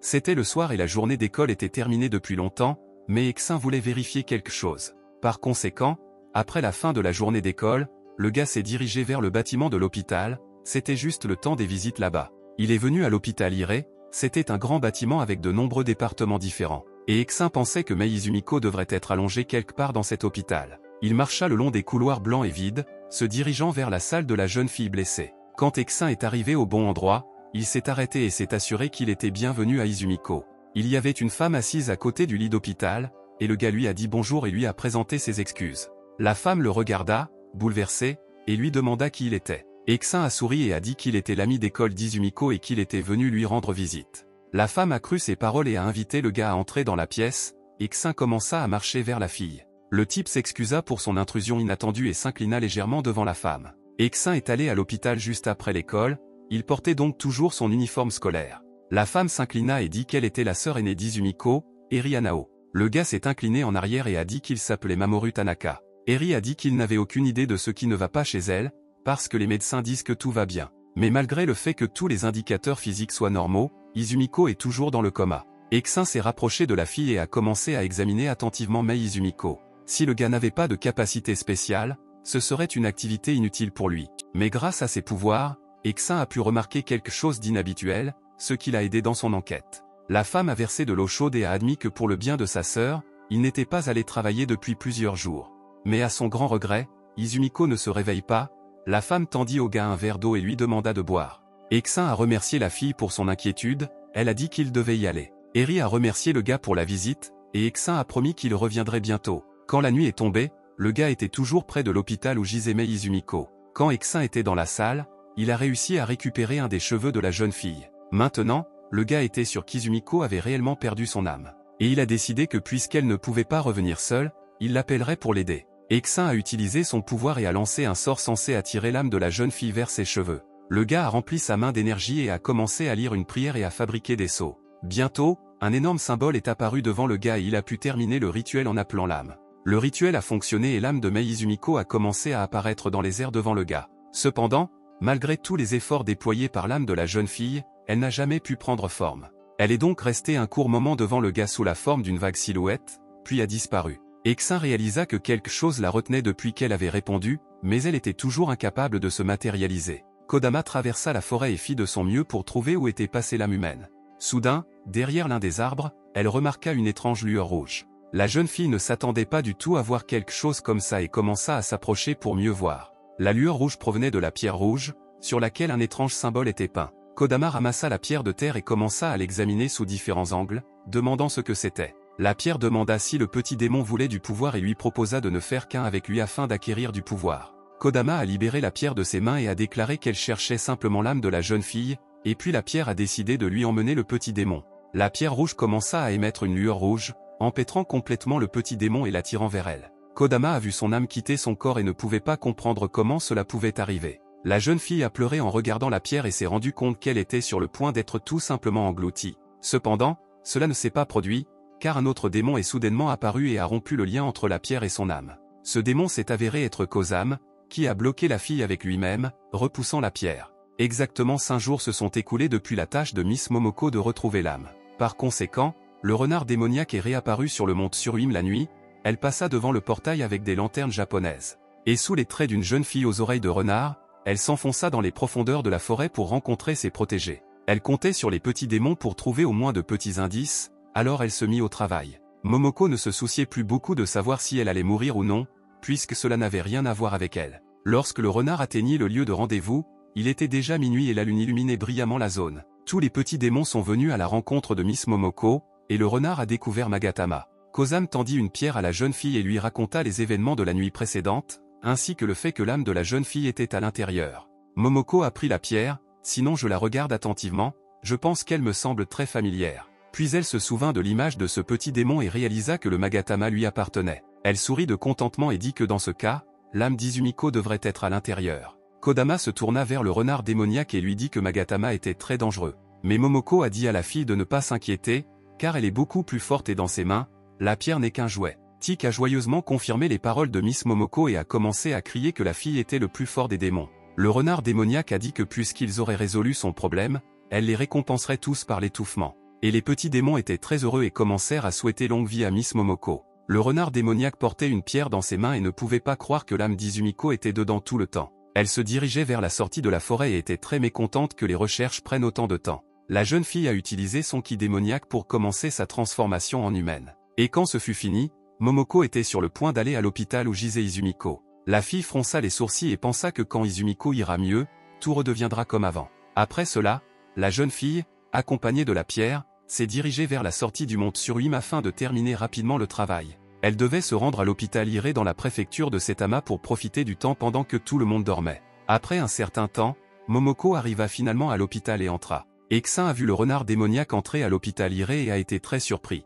Il s'est occupé d'elle et il était très intéressé par la raison pour laquelle le démon avait décidé de venir à l'hôpital. Momoko trouva rapidement la pièce dans laquelle se trouvait Mei Izumiko et entra. Le renard démoniaque s'est arrêté à côté du lit d'hôpital de la jeune fille et l'a examinée attentivement. Elle fronça les sourcils et pensa qu'elle ne pouvait pas croire qu'elle s'immiscerait réellement dans les affaires des gens. Momoko a sorti le Magatama et a commencé à réfléchir à la manière d'en extraire l'âme. De façon inattendue pour le renard démoniaque, elle entendit une voix dans sa tête, il lui a demandé si elle voulait savoir. La jeune fille fut très surprise et réalisa que cette pierre était capable de lui parler. Magatama a admis qu'il avait besoin de son ki démoniaque et qu'il libérerait ensuite Izumiko. Momoko a montré son pouvoir à la pierre rouge et lui a demandé s'il connaissait les conséquences de la tricherie. Magatama a dit qu'il comprenait que Miss Momoko pouvait le détruire quand elle le voulait. La jeune fille commença à verser son ki démoniaque dans la pierre et dit qu'il ferait mieux de tenir sa promesse. La pierre sur la main de Momoko absorba son pouvoir et commença à briller vivement, illuminant presque toute la pièce. Eksin marcha dans les couloirs de l'hôpital, se dirigeant lentement vers la chambre de Mei Izumiko. Il pensait que les cheveux n'étaient pas suffisants et souhaitait obtenir davantage d'objets non personnels. Soudain, il entendit une voix de femme disant qu'il était récemment venu voir Izumiko. Le gars ne s'attendait pas à rencontrer la sœur de la fille si tard, et salua maladroitement Miss Anao. La femme a souri et a dit qu'elle espérait que le gars n'aurait pas à l'attendre longtemps. Magatama reçut juste à ce moment suffisamment de ki démoniaque et commença à éclairer la chambre. Cela a immédiatement attiré l'attention de Eksin et de sœur Izumiko, et ils ont interrompu leur conversation. La jeune fille a immédiatement couru vers sa sœur et lui a demandé de quel genre de lumière il s'agissait, et le gars a reconnu le démoniaque qui. Il a demandé à Miss Anao de ne pas y aller et d'attendre plus longtemps, mais Eri ne l'a pas écouté. Lorsque la femme a couru dans la pièce, elle a demandé si Izumiko s'était réveillée. Mais au lieu de sa sœur, elle a vu une fille inconnue avec une pierre rouge volant à côté d'elle. Magatama a vu la sœur aînée d'Izumiko et a crié de joie lorsqu'il a réalisé qu'elle était humaine. Eri Anao se tenait dans l'embrasure de la porte, les yeux grands ouverts et ne pouvait pas bouger. Magatama libéra à nouveau son pouvoir et le dirigea vers Eri. Momoko a demandé avec colère ce qu'il faisait. La sœur aînée d'Izumiko était très effrayée et ne comprenait pas ce qui se passait dans la chambre d'hôpital. Après un certain temps, Eksin est apparu à la porte, appelant Miss Anao. Mais lorsqu'il entra dans la pièce, il fut très surpris par ce qu'il vit. La fille gisait sur le sol, inconsciente et sans âme, et à côté d'elle se trouvait Momoko. Le gars a regardé le renard démoniaque avec colère et a dit que tout cela était de sa faute. Momoko regarda le gars sous le choc et lui demanda ce qu'il faisait ici, et la pierre pensait que le gars était fort. Eksin a dit qu'il l'avait averti de ne pas faire le mal, sinon il ne lui pardonnerait pas. Momoko a essayé de dire au gars qu'elle n'avait rien à voir avec ça. Mais Eksin a dit que la pièce entière était remplie de son démon ki, qu'elle a utilisé pour attaquer Miss Hanao. Il a dit qu'elle ne pouvait pas s'en sortir. La fille a voulu expliquer que tout cela était à cause de la pierre à côté d'elle. Cependant, le gars ne l'a pas écouté et a interrompu son explication avec de la colère dans la voix. Il regarda le Magatame et réalisa qu'il contenait non seulement l'âme d'Eri, mais aussi celle d'Izumiko. Eksin a dit que si ce n'était vraiment pas sa faute, alors laissez-la simplement libérer les âmes des filles de Magatama. Momoko comprit qu'il était peu probable que la pierre l'écoute pour le moment, mais elle n'avait pas d'autre choix. Elle regarda le Magatama et lui ordonna mentalement de libérer les âmes de ses filles maintenant. Cependant, la pierre croyait qu'il était normal que les démons se nourrissent des gens et qu'elle n'avait rien à révéler. Momoko s'est rendu compte que le Magatama n'avait pas initialement prévu de coopérer avec elle et lui a simplement menti afin d'acquérir son pouvoir. Eksin en a eu assez d'attendre et a demandé si la fille pouvait le faire ou tout simplement pas. Momoko ne savait toujours pas comment expliquer tout ce qui était arrivé à l'exorciste pour qu'il la croie. Le gars a recommencé à accumuler son pouvoir et a dit que si elle libérait les sœurs, il lui épargnerait la vie. Magatama n'a pas attendu la résolution du conflit et a fait de son mieux pour s'enfuir, brisant la fenêtre de la salle. Eksin et Momoko regardèrent sous le choc la pierre d'âme disparaître et s'éloigner d'eux à chaque seconde qui passait. Et Magatama lui-même était pressé de s'envoler, car l'énergie spirituelle du gars dépassait tout simplement les limites. Momoko ne pouvait pas laisser les pierres partir après avoir pris la douche, l'avoir trompé et avoir couru après lui. La jeune fille grimpa sur le cadre de la fenêtre pour se lancer immédiatement à la poursuite du Magatama. Elle s'est éloignée et s'est envolée à la poursuite de la pierre dans l'espoir de l'expliquer plus tard au gars. Eksin a ramassé Eri Hanao et l'a placée sur le lit qui se trouvait à côté de sa sœur. Après cela, il resta un moment à côté d'elle dans un silence complet. Eksin se demandait si le démon renard pensait vraiment qu'elle pourrait lui échapper. Magatame a utilisé le ki démoniaque que Momoko lui a donné et ne s'est pas arrêté une seconde. Stone découvrit un vieux bâtiment abandonné et s'y dirigea dans l'espoir de s'y cacher. Il était sûr de pouvoir trouver ici un bon endroit où se cacher pendant un moment. Mais à ce moment Momoko apparut à côté de lui, elle lui a demandé s'il osait vraiment la tromper. Magatame n'eut pas le temps de comprendre quoi que ce soit lorsqu'il vit que le renard démoniaque était sur le point de l'attraper. Et la seconde suivante, il se retrouva dans l'emprise étroite du maléfique Momoko, et il s'est retrouvé piégé. Le renard démoniaque était très en colère et a dit qu'elle aurait dû deviner, puis a ordonné que les âmes soient libérées. Momoko a commencé à appuyer sur la pierre, mais il lui a crié d'arrêter, car l'âme volerait en fragments avec lui. La jeune fille s'arrêta immédiatement et ne put décider si elle devait croire qu'avec lui les âmes se désintégreraient pour toujours. Elle l'a porté à son visage et lui a demandé s'il voulait vraiment la tromper à nouveau. Magatame n'eut pas le temps de répondre à la question de la jeune fille car ils entendirent le bruit d'un éclair s'approcher d'eux. Momoko leva les yeux et réalisa qu'un peu plus et la foudre la frapperait directement. Une seconde plus tard, il y eut une forte explosion et la terre commença à voler dans des directions différentes. Momoko a réussi à s'enfuir au dernier moment et à esquiver le coup de Eksin. La jeune fille atterrit au sol et continua à glisser en arrière pendant un certain temps. L'exorciste apparut devant elle et ordonna au renard démoniaque de lui donner immédiatement la pierre. La fille s'est mise en colère et a dû crier après le gars, il a essayé de la frapper avec la foudre. Magatama, qui était toujours entre les mains du renard, pensa qu'il ne devait pas tomber entre les mains du gars. Momoko a dit qu'elle lui donnerait la pierre et qu'en général elle venait pour sauver la fille, et ce qui s'est passé était un accident. Cependant, Eksin n'allait pas écouter les détails et faire confiance au démon, et a ordonné que la pierre soit donnée immédiatement. Momoko était en colère que le gars n'ait même pas essayé d'écouter ses paroles. Offensé, j'ai lancé le Magatame dans sa direction, je ne vais rien lui prouver. Eksin tendit la main pour attraper la pierre avec les âmes des sœurs volant vers lui. Magatame s'approcha rapidement et vola droit dans la paume de l'exorciste, qui s'apprêtait à l'attraper. Mais au tout dernier moment, la pierre coupante s'est retournée et a commencé à voler dans la direction opposée. Momoko fut très surprise lorsqu'elle vit le Magatama s'approcher rapidement d'elle. Et en une seconde, il était à quelques centimètres de son visage. La jeune fille leva la main et la pierre était de nouveau dans sa paume, ne voulant clairement pas quitter le démon. Momoko regarda la pierre dans sa main avec choc et ne sut pas comment expliquer ce qui était arrivé au gars. Eksin s'est mis en colère et a décidé que le renard démoniaque se moquait simplement de lui. Momoko a crié qu'elle n'était responsable de rien et la pierre elle-même a décidé de lui revenir. Eksin fronça les sourcils, il avait l'air très en colère et ne faisait pas confiance à ce qu'elle disait. La jeune fille ne savait pas quoi dire pour améliorer la situation, alors elle resta silencieuse. Puis elle a décidé d'inviter le gars à venir lui prendre la pierre des mains. Eksin commença à s'approcher lentement de la fille sans baisser sa garde une seconde. Magatame a commencé à supplier mentalement Miss Momoko de ne pas le donner à ce type. Le renard démoniaque lui a dit de libérer ensuite les âmes des sœurs, sinon elle aurait des problèmes à cause de cela. La jeune fille tendit sa paume avec la pierre à Eksin qui s'approcha et dit qu'il pouvait la prendre. Le gars a tendu la main pour prendre la pierre avec les âmes des sœurs. Mais il ne pouvait pas le toucher, car le Magatame commençait à lui diriger une grande quantité de ki démoniaque. Elle a rapidement commencé à entourer le gars, et la pierre remercia le renard démoniaque pour ses pouvoirs. Comme le gars à ce moment-là ne s'attendait plus à aucun coup monté, son cartable est tombé par terre. et lui-même ne pouvait pas croire qu'à chaque seconde, il était de plus en plus enveloppé de ki démoniaque. Magatam a piégé le gars et a remercié le renard démoniaque pour son ki. La jeune fille ne pouvait pas croire que pendant tout ce temps la pierre absorbait sa force, mais elle ne le remarqua pas. Magatam enveloppa l'âme du gars et commença à la retirer de son corps pour l'absorber. Xin réalisa que son véritable objectif était d'augmenter son pouvoir démoniaque en absorbant les âmes. Après cela, le gars a fermé les yeux et s'est concentré sur l'énergie de son corps. Et quand ses yeux s'ouvrirent, au lieu de pupilles, une lumière blanche et brillante y apparut. L'instant suivant, son âme se libéra facilement des chaînes avec lesquelles la pierre l'enchevêtrait. Momoko a essayé d'expliquer qu'elle n'avait rien à voir avec ça et que c'était tout le travail de la pierre. Cependant, Xin ne la crut pas car le Magatam l'attaqua avec le ki démoniaque de Momoko.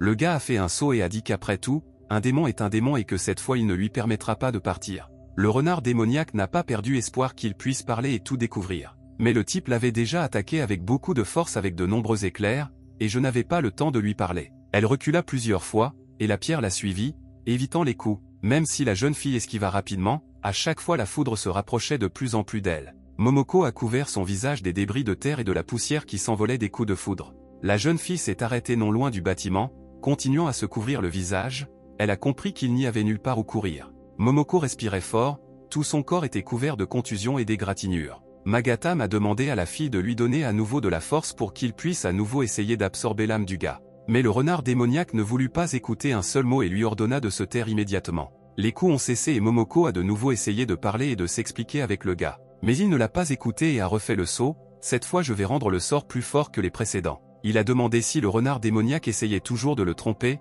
l'énorme saut était presque prêt. Et Xin a dit que si la fille continue de tout nier, alors il résoudra tout par la force. Le gars a fait un saut et ses yeux se sont éclairés d'une lueur bleue, son énergie a commencé à se propager sous la forme d'un seau. Les sauts de foudre se déplaçaient très rapidement, formant une énorme silhouette, se dispersant dans différentes directions. En fin de compte, un immense champ de nombreux sauts d'une force énorme a été construit autour de Xin. Cette technique s'appelait le cercle des talismans, la cage aux 1000 éclairs, et le démon était piégé. Magatam commença à crier au renard que s'il se brisait, alors toutes les âmes disparaîtraient pour toujours. Momoko comprit que la pierre ne mentait pas, mais même si elle mentait, cela ne valait clairement pas la peine de la vérifier. La cage de foudre commença à émettre un son correspondant et le renard démoniaque essaya de comprendre quoi faire. La pierre, paniquée, dit que si elle se brise, alors vos deux âmes seront perdues à jamais. La jeune fille fronça les sourcils, se demandant si elle devait croire les paroles de celui qui l'avait déjà trompée 2 fois en une soirée. Mais le prix était trop élevé, alors, serrant les dents, la jeune fille décida de croire à la pierre. Momoko a commencé à libérer son ki démoniaque pour essayer de créer une petite barrière autour d'elle avec son pouvoir. Xin concentra le pouvoir de tous les sauts en un seul endroit et, d'un seul mouvement, envoya un coup au renard. Son pouvoir était tout simplement terrifiant et plusieurs éclairs frappèrent un endroit à la fois. Et comme la jeune fille n'a pas esquivé ni contre-attaqué, toute la force du coup lui est allée directement. À cause de la foudre, il faisait trop clair pour voir quoi que ce soit, mais d'après les morceaux de terre volants, il était clair que le coup avait atteint sa cible. Lorsque la foudre disparut, on pouvait être sûr que le coup frappait le renard démoniaque. Parce que ses queues blanches étaient couvertes de sang et que les restes de l'énergie de Xin pouvaient être vus dessus. Momoko pouvait à peine se tenir debout et ses queues couvraient la fille d'en haut. Elle pressa la pierre avec les âmes de ses sœurs contre sa poitrine, Momoko respirait fort et du sang sortait de sa bouche. Les queues ont commencé à s'évaporer sous nos yeux, ont fondu en petits morceaux et ont laissé le propriétaire tranquille. Lorsque les queues disparurent presque complètement, la jeune fille tomba à genoux, mais continua à protéger la pierre. Xin commença à marcher vers elle et remarqua qu'elle avait effectivement encaissé le coup. Il commença à concentrer son énergie dans sa main et dit que s'il ne s'était pas retenu, la jeune fille serait morte. Momoko retira avec beaucoup de difficulté ses mains de sa poitrine, elle tremblait, et elle a montré la pierre au gars. La jeune fille a déclaré qu'elle avait réussi à protéger les âmes de ses sœurs et a demandé à les emmener. Xin ne comprenait pas pourquoi le renard démoniaque s'exposerait soudainement aux attaques afin de protéger l'âme des gens. Momoko a remis la pierre au gars et lui a demandé de lui prendre leurs âmes. Xin a pris la pierre entre ses mains et n'a pas compris qu'il n'y avait aucun piège là-dedans. Pierre, il regarda la pierre dans ses mains et ne pouvait pas croire que la fille le protégeait vraiment. Après que le renard démoniaque ait abandonné la pierre, celle-ci a commencé à tomber au sol à la seconde même. Xin a vu que la fille tombait au sol et qu'elle n'avait absolument plus aucune force. Momoko gisait immobile sur le sol, mon cinéma démoniaque quittant mon corps. Le processus de transformation commença, mais le renard démoniaque n'avait aucun contrôle sur lui, elle a juste perdu trop de force. Xin a regardé comment la fille montrait sa véritable apparence alors qu'elle maintenait un état différent. Et devant lui sur le sol gisait un petit renard blanc à 6 queues, son corps était couvert de bleu. Quand Xin rentra chez lui, il était déjà tard dans la nuit, mais il avait encore beaucoup à faire. Sur la table de nuit à côté du lit se trouvaient des bandages, des bâtons d'oreille et du coton. Le gars soignait les blessures.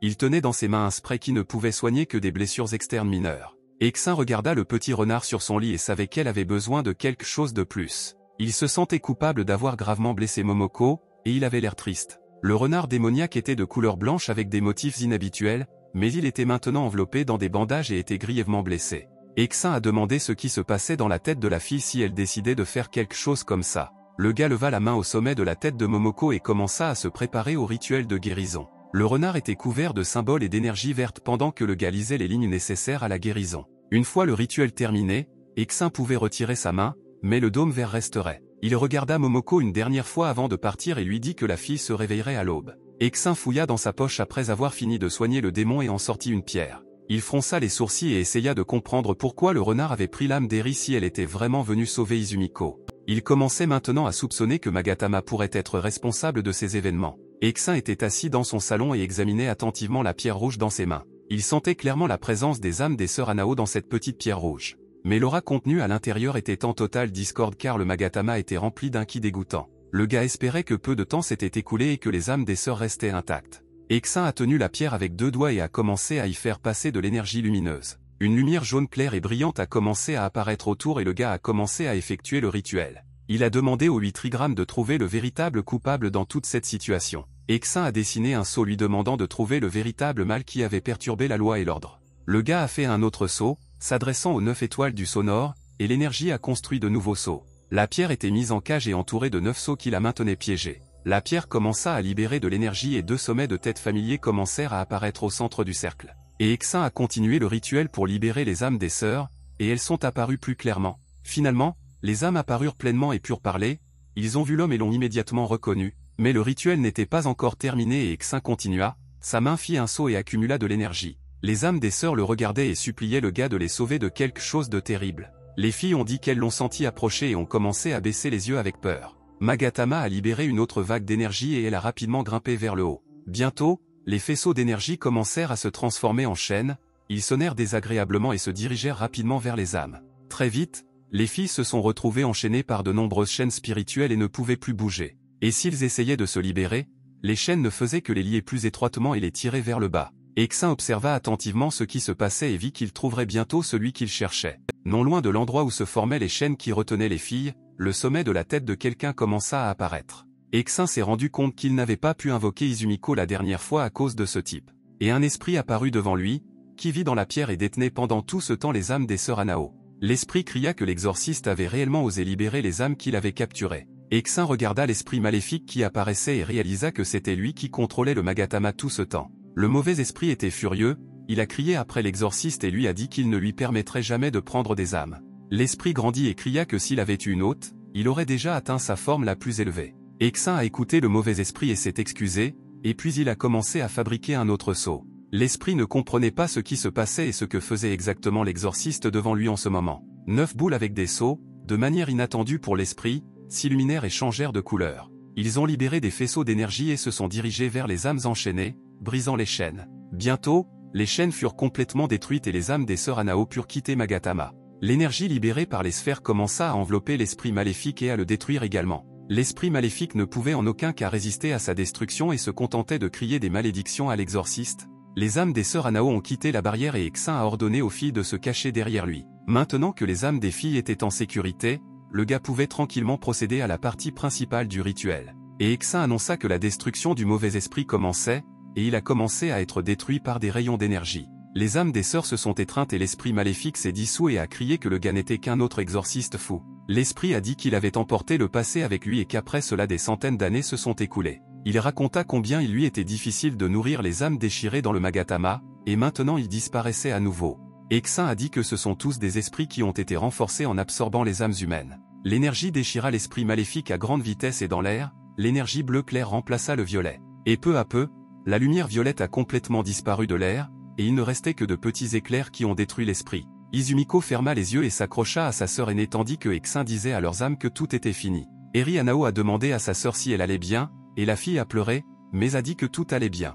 Lorsque l'âme d'Izumiko s'est un peu calmée après tous ces événements, elle a appelé Tanaka. Il faisait encore nuit dehors et le clair de lune brillait à travers les rideaux fermés du salon. L'âme d'Izumiko lui a raconté tous les événements récents, et le gars a réfléchi à ses paroles. La jeune fille a dit que Momoko avait risqué sa vie pour sauver leurs âmes et qu'elle avait vu tous les événements de ses propres yeux. Eksin se tourna vers la fenêtre et dit que maintenant il comprenait pourquoi le renard démoniaque n'avait pas contre-attaqué. Izumiko y réfléchit et dit qu'il y avait quelque chose de très étrange dans toute cette situation. Momoko ne voulait pas que le gars soit au courant, même s'il savait visiblement comment sauver les âmes. Eksin y réfléchit et décida que ses paroles prononcées sur le toit étaient à blâmer. Puis, lors de leur première rencontre à l'école, il a déclaré qu'elle ne pouvait faire de mal à personne et révéler son identité. Maintenant, il comprenait que Momoko avait peur qu'il commence à la soupçonner de ne pas avoir tenu sa promesse. Le renard démoniaque dormait désormais sur son lit, recroquevillé en boule et pansant ses blessures. Son état s'améliorait de minute en minute grâce au rituel de guérison de Eksin. Et le gars lui-même a compris les raisons pour lesquelles la fille a décidé de tout comprendre par elle-même. Les âmes des filles restaient dans son salon tandis que le gars se tenait devant la fenêtre et réfléchissait aux événements récents. Désormais, toutes les informations lui étaient révélées et il savait exactement pourquoi le renard avait décidé d'agir de son propre chef. L'âme d'Izumiko resta silencieuse pendant un moment, mais elle rappela ensuite le gars lorsque le silence s'éternisa. Le gars se retourna et se souvint que les âmes des sœurs étaient toujours dans la pièce, et il a dit qu'il les renverrait maintenant. Les sœurs Anao ont accepté avec joie et avaient hâte de retrouver leur corps. Eksin a fait le saut et s'est préparé à remettre les âmes des filles à leur place. Il ouvrit les yeux et dit que dès que leurs âmes reviendraient dans leur corps, les filles ne se souviendraient de rien. Eri Anao sentit que cette information la rendait soudain un peu triste. Et Izumiko ne pouvait pas croire qu'elle devrait oublier tout ce qui lui était arrivé. L'instant suivant, les âmes des sœurs Anao ont commencé à perdre leur contour clair et elles ont eu un peu peur. Eri réalisa qu'il disparaissait et demanda à Eksin d'attendre encore un peu. Izumiko a également commencé à appeler le gars. Mais il était déjà trop tard et les filles se transformèrent en flux d'énergie qui se précipitèrent dans leur corps. Ils s'envolèrent hors de la maison de l'exorciste et commencèrent à être attirés par leur corps à grande vitesse. Très vite, ils se retrouvèrent près de l'hôpital Ire dans la préfecture de Setama et volèrent vers la chambre d'Izumiko. Ils sont entrés dans la pièce par une fenêtre que Magatama a brisée alors qu'ils tentaient d'échapper à l'exorciste, et l'instant d'après, les âmes des sœurs Anao commencèrent à retourner chacune dans leur corps. Et une fois le processus de retour de l'âme terminé, les filles ont ouvert les yeux et ont commencé à examiner la chambre. Eri regarda sa main et ne comprit pas comment elle avait pu s'endormir dans la salle. Izumiko s'est assise sur le lit d'hôpital et lui a tenu la tête, elle poussa un gémissement de douleur. Et après cela, elle a dit qu'elle avait très mal à la tête, et Eri était ravie. Elle a crié fort que sa sœur s'était enfin réveillée, et elle a attiré l'attention d'une infirmière de passage. Et tandis que la sœur aînée était heureuse qu'Izumiko ait repris ses esprits, Eksin était à la maison. Il tenait le Magatam dans ses mains, ce qui créait tous ses problèmes, il y sentit l'énergie qui, et bien qu'il y en ait très peu dans la pierre, Eksin a décidé de la garder un peu plus longtemps. Soudain, le gars entendit un rugissement étrange et se tourna vers le son fort. Il ne savait pas qu'il était tombé et a décidé d'aller vérifier d'où venait le bruit. Eksin se dirigea vers sa chambre et attrapa la poignée de porte, ouvrant les portes de la pièce. Lorsque le gars a ouvert la porte, il a pu voir la cause du récent grondement qui l'avait alarmé. Momoko, qu'il avait laissé dormir sur le lit, était maintenant allongée par terre à côté d'elle. La plupart des écorchures sur le corps du renard démoniaque avaient guéri, et extérieurement, elle avait l'air en bonne santé, à l'exception des bandages. Eksin entra dans sa chambre et commença à marcher vers Momoko, qui était allongée sur le sol. Il souleva soigneusement le renard dans ses bras et s'apprêtait à la rendormir sur le lit. Mais le renard démoniaque leva ses pattes avant et attrapa le col de la chemise de Eksin. Le renard semblait le serrer fort dans ses bras dans son sommeil, et le gars a trouvé que c'était inhabituel. Il décida de lui retirer doucement ses pattes et de la poser sur le lit. Mais quand il essaya de le faire, il échoua parce que le renard refusait de le laisser partir. Soudain, Eksin entendit Momoko demander à son père de ne pas la laisser dans son sommeil. Il regarda le renard et décida que rien de grave ne lui arriverait s'il la laissait le serrer dans ses bras. Le matin est venu, c'était une journée ensoleillée et il n'y avait que quelques légers nuages dans le ciel. Comme les fenêtres de la chambre de Eksin étaient couvertes de rideaux, un petit rayon de soleil brillait à travers. Dans son sommeil, le gars sentait quelque chose de lourd sur lui, comme si quelqu'un était assis sur lui. Il fronça les sourcils parce que dans son sommeil il ne comprenait pas ce qui se passait. Après cela, le gars a serré la peau douce de quelqu'un d'autre dans sa main et à ce moment-là, il a réalisé que quelque chose n'allait pas. Il ouvrit brusquement les yeux et regarda devant lui, il fut choqué en voyant la jeune fille. Momoko était assise dans ses bras, elle dormait toujours, le serrant fort dans ses bras et pressant tout son corps. Eksin a été choqué quand il a vu qu'il serrait la fille dans ses bras, et j'ai essayé de comprendre quand elle s'est retournée. Momoko se rapprocha du gars dans son sommeil et se sentit très à l'aise. Pendant que le gars réfléchissait à quoi faire dans cette situation, il sentit que la fille le laissait partir. Eksin regarda Momoko, qui réchauffait calmement ses yeux après avoir dormi, et décida de l'appeler. La jeune fille était encore très endormie et ne faisait pas attention à lui, elle s'assit en face de lui. Eksin sentait déjà que dès que la fille comprendrait où elle se trouvait et avec qui, la situation deviendrait délicate. Momoko a continué à s'asseoir sur le lit et à se remettre lentement de son bon sommeil. Elle vit Tanaka assis devant elle et fut un peu surprise, le gars lui a souhaité bonjour. La jeune fille baissa les yeux et remarqua qu'elle ne portait aucun vêtement. Seule une couverture couvrait son corps et la jeune fille se sentait très gênée à cause de cela. Une seconde plus tard, une forte gifle se fit entendre dans la pièce alors que la jeune fille réalisait pleinement la situation dans laquelle elle se trouvait. Après cela, on a encore frappé et après cela, le gars ne pouvait plus que regarder le plafond. Il y avait une lumière vive sur la joue de Hexin à cause de la gifle, et il s'allongea par terre, essayant de ne pas regarder la fille. Après ce jour, plus aucun démon ne pouvait se vanter d'avoir frappé Hexin. Momoko était en train de se couvrir d'une couverture et était assise sur le lit lorsqu'elle se souvint que le gars refusait de la croire. Et maintenant, elle était très intéressée par la raison pour laquelle Hexin avait décidé de la sauver, et elle lui a posé des questions. Le gars a continué à s'allonger sur le sol et a dit à la fille que pendant qu'elle dormait, il avait compris le problème.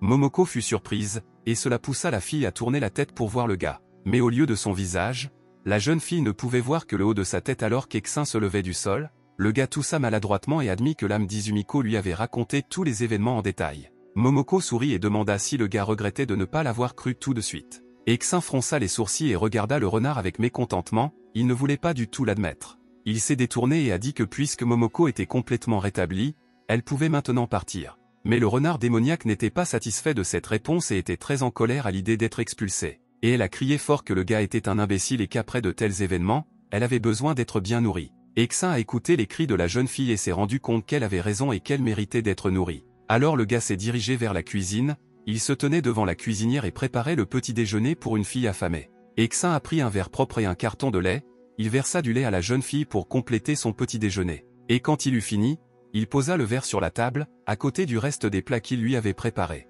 Le gars s'est arrêté une seconde et s'est demandé pourquoi il faisait tout ça. Et pendant qu'il se posait cette question, Momoko apparut dans la cuisine, vêtue d'un uniforme scolaire. Elle courut vers la table et regarda son petit déjeuner avec ravissement. La fille a dit que la nourriture sentait très bon. Après cela, Momoko s'est assise à table et a commencé à manger joyeusement la nourriture que le gars lui avait préparée. À un moment donné, une idée géniale lui est venue et elle s'est tournée vers le gars qui était assis en face. Hexin ne s'attendait à aucune question de sa part et lui a demandé ce que la fille attendait de lui. Momoko a pointé sa fourchette vers lui et a dit qu'elle ne s'attendait pas à ce que quelqu'un comme lui cuisine aussi bien. Hexin prit son verre de lait et ne réagit pas du tout à la raillerie, il voulait dire à la fille qu'elle pouvait y aller. Mais Momoko ne le laissa pas finir car elle frappa bruyamment la table avec sa main. Après quoi, elle s'est levée et a dit qu'elle avait pris une décision et qu'à partir d'aujourd'hui, elle vivrait avec lui. Tout le lait que Hexin était sur le point de boire fut refoulé, et le gars n'en croyait pas ses oreilles. Hexin a également frappé la table à manger avec sa paume lorsqu'il s'est levé pour rejeter l'idée. Cependant, la fille n'allait pas reculer si facilement et a demandé pourquoi le gars était contre.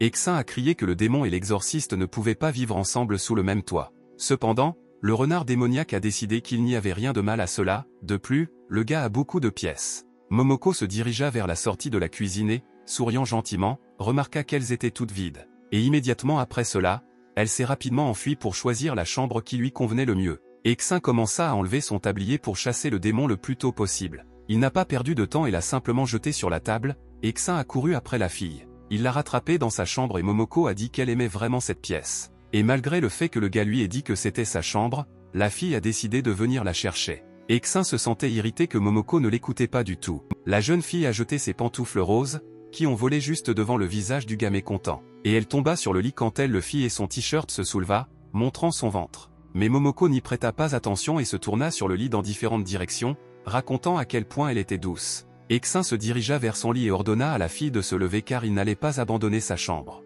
La fille a demandé au gars de se calmer et lui a dit qu'il s'allongerait simplement sur elle, et elle se demandait s'il cachait quelque chose ici. Alors que Momoko s'installait plus confortablement sur l'oreiller, sa main toucha un objet dur. Elle regarda dans sa direction avec surprise et dit au gars qu'elle avait trouvé quelque chose dans son lit. Elle était très intéressée de découvrir que c'était la fille qui avait mis la main sous l'oreiller pour en sortir un magazine. Hexin se sentit commencer à devenir nerveux lorsqu'il se souvint du magazine qui était là. C'était un magazine rose avec une fille avec des oreilles et une queue de chat, et il appartenait à l'ancien propriétaire du corps. Momoko a regardé attentivement la couverture du magazine et a pensé que c'était les préférences de Hexin. Elle a encouragé le gars et lui a dit que le maître exorciste avait des préférences très intéressantes. Hexin était très embarrassé et essaya d'expliquer au renard démoniaque que le magazine n'était pas le sien. Le type détourna le regard pour comprendre comment expliquer la présence d'un tel magazine dans son lit. Mais à la place de Momoko, une énorme quantité de fumée rose est soudainement apparue, et le gars a essayé de comprendre où elle était allée. La fumée rose a commencé à se dissiper et le gars s'est couvert le visage avec ses mains,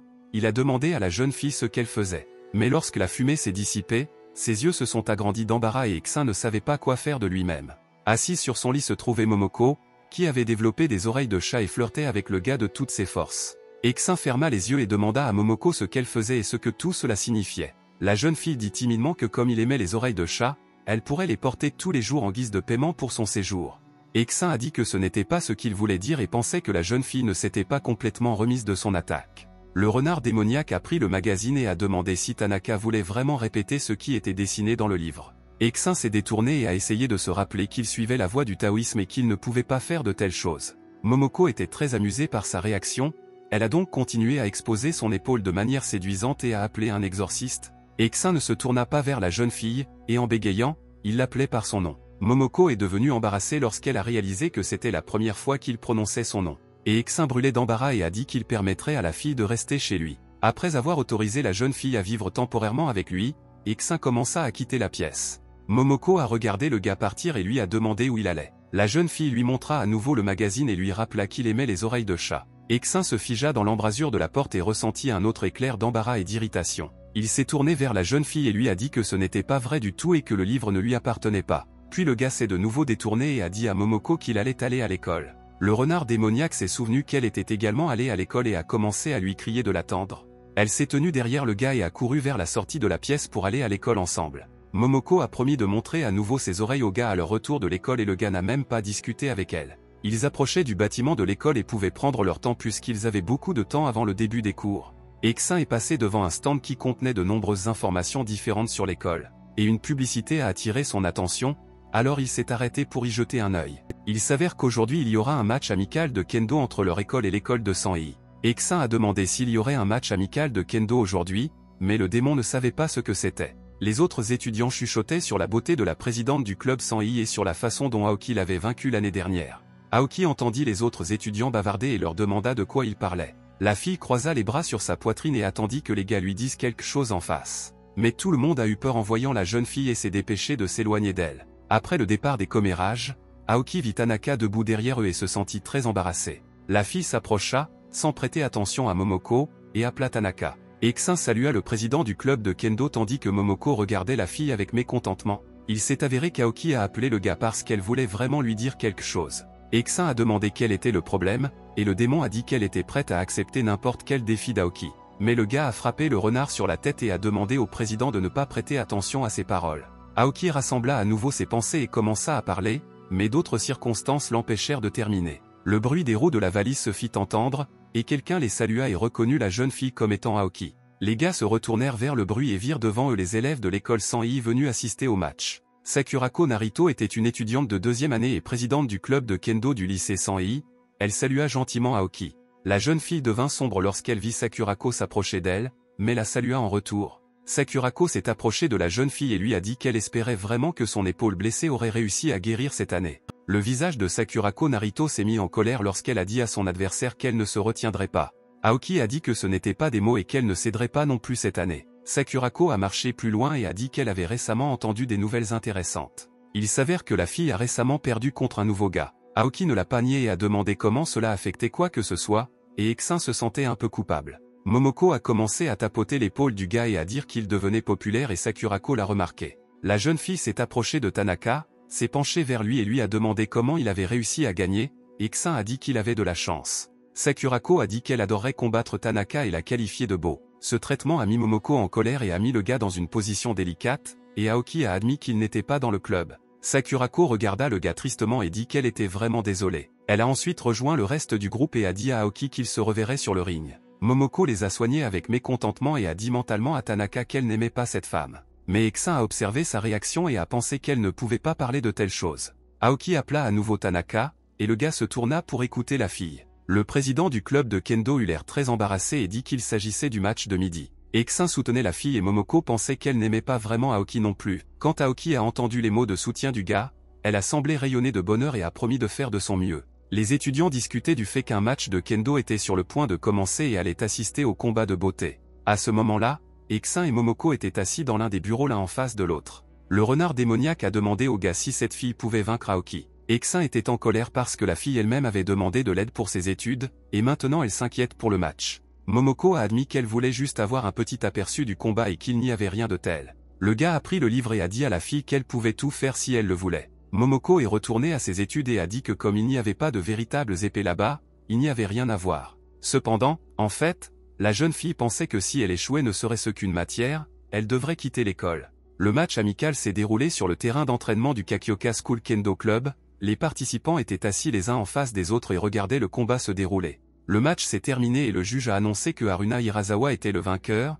Sakurako a félicité son élève. Sakurako Narito était heureuse car presque tous les adversaires avaient perdu, et maintenant il ne restait plus qu'Aoki. Tsubaki était très contrariée d'avoir laissé tomber son président et a dit qu'elle était vraiment désolée. Mais Aoki a demandé à la fille de ne pas s'inquiéter et lui a dit de lui laisser le reste. Aoki voulait vraiment apporter la victoire à son école et vaincre à nouveau Sakurako Narito. La jeune fille a simplement demandé à Harin d'épuiser encore plus son adversaire, puis de le lui remettre. Momoko était constamment distraite de ses études et regardait par la fenêtre, elle voulait vraiment voir le match. Elle a demandé au gars s'il pensait que tous les combats étaient déjà terminés. Eksin a demandé avec mécontentement si la fille avait fini ses exercices, et elle répondit joyeusement qu'elle l'avait fait depuis longtemps. Le gars ne croyait pas vraiment que Momoko avait accompli les tâches si rapidement. Il tendit la main vers son cahier pour voir ce que Momoko avait réussi à écrire. Et il fut choqué par les absurdités qui étaient écrites dans le cahier du renard démoniaque. Momoko sourit joyeusement et demanda s'il pouvait aller au match maintenant. Puisque de toute façon, elle a déjà terminé ses cours supplémentaires,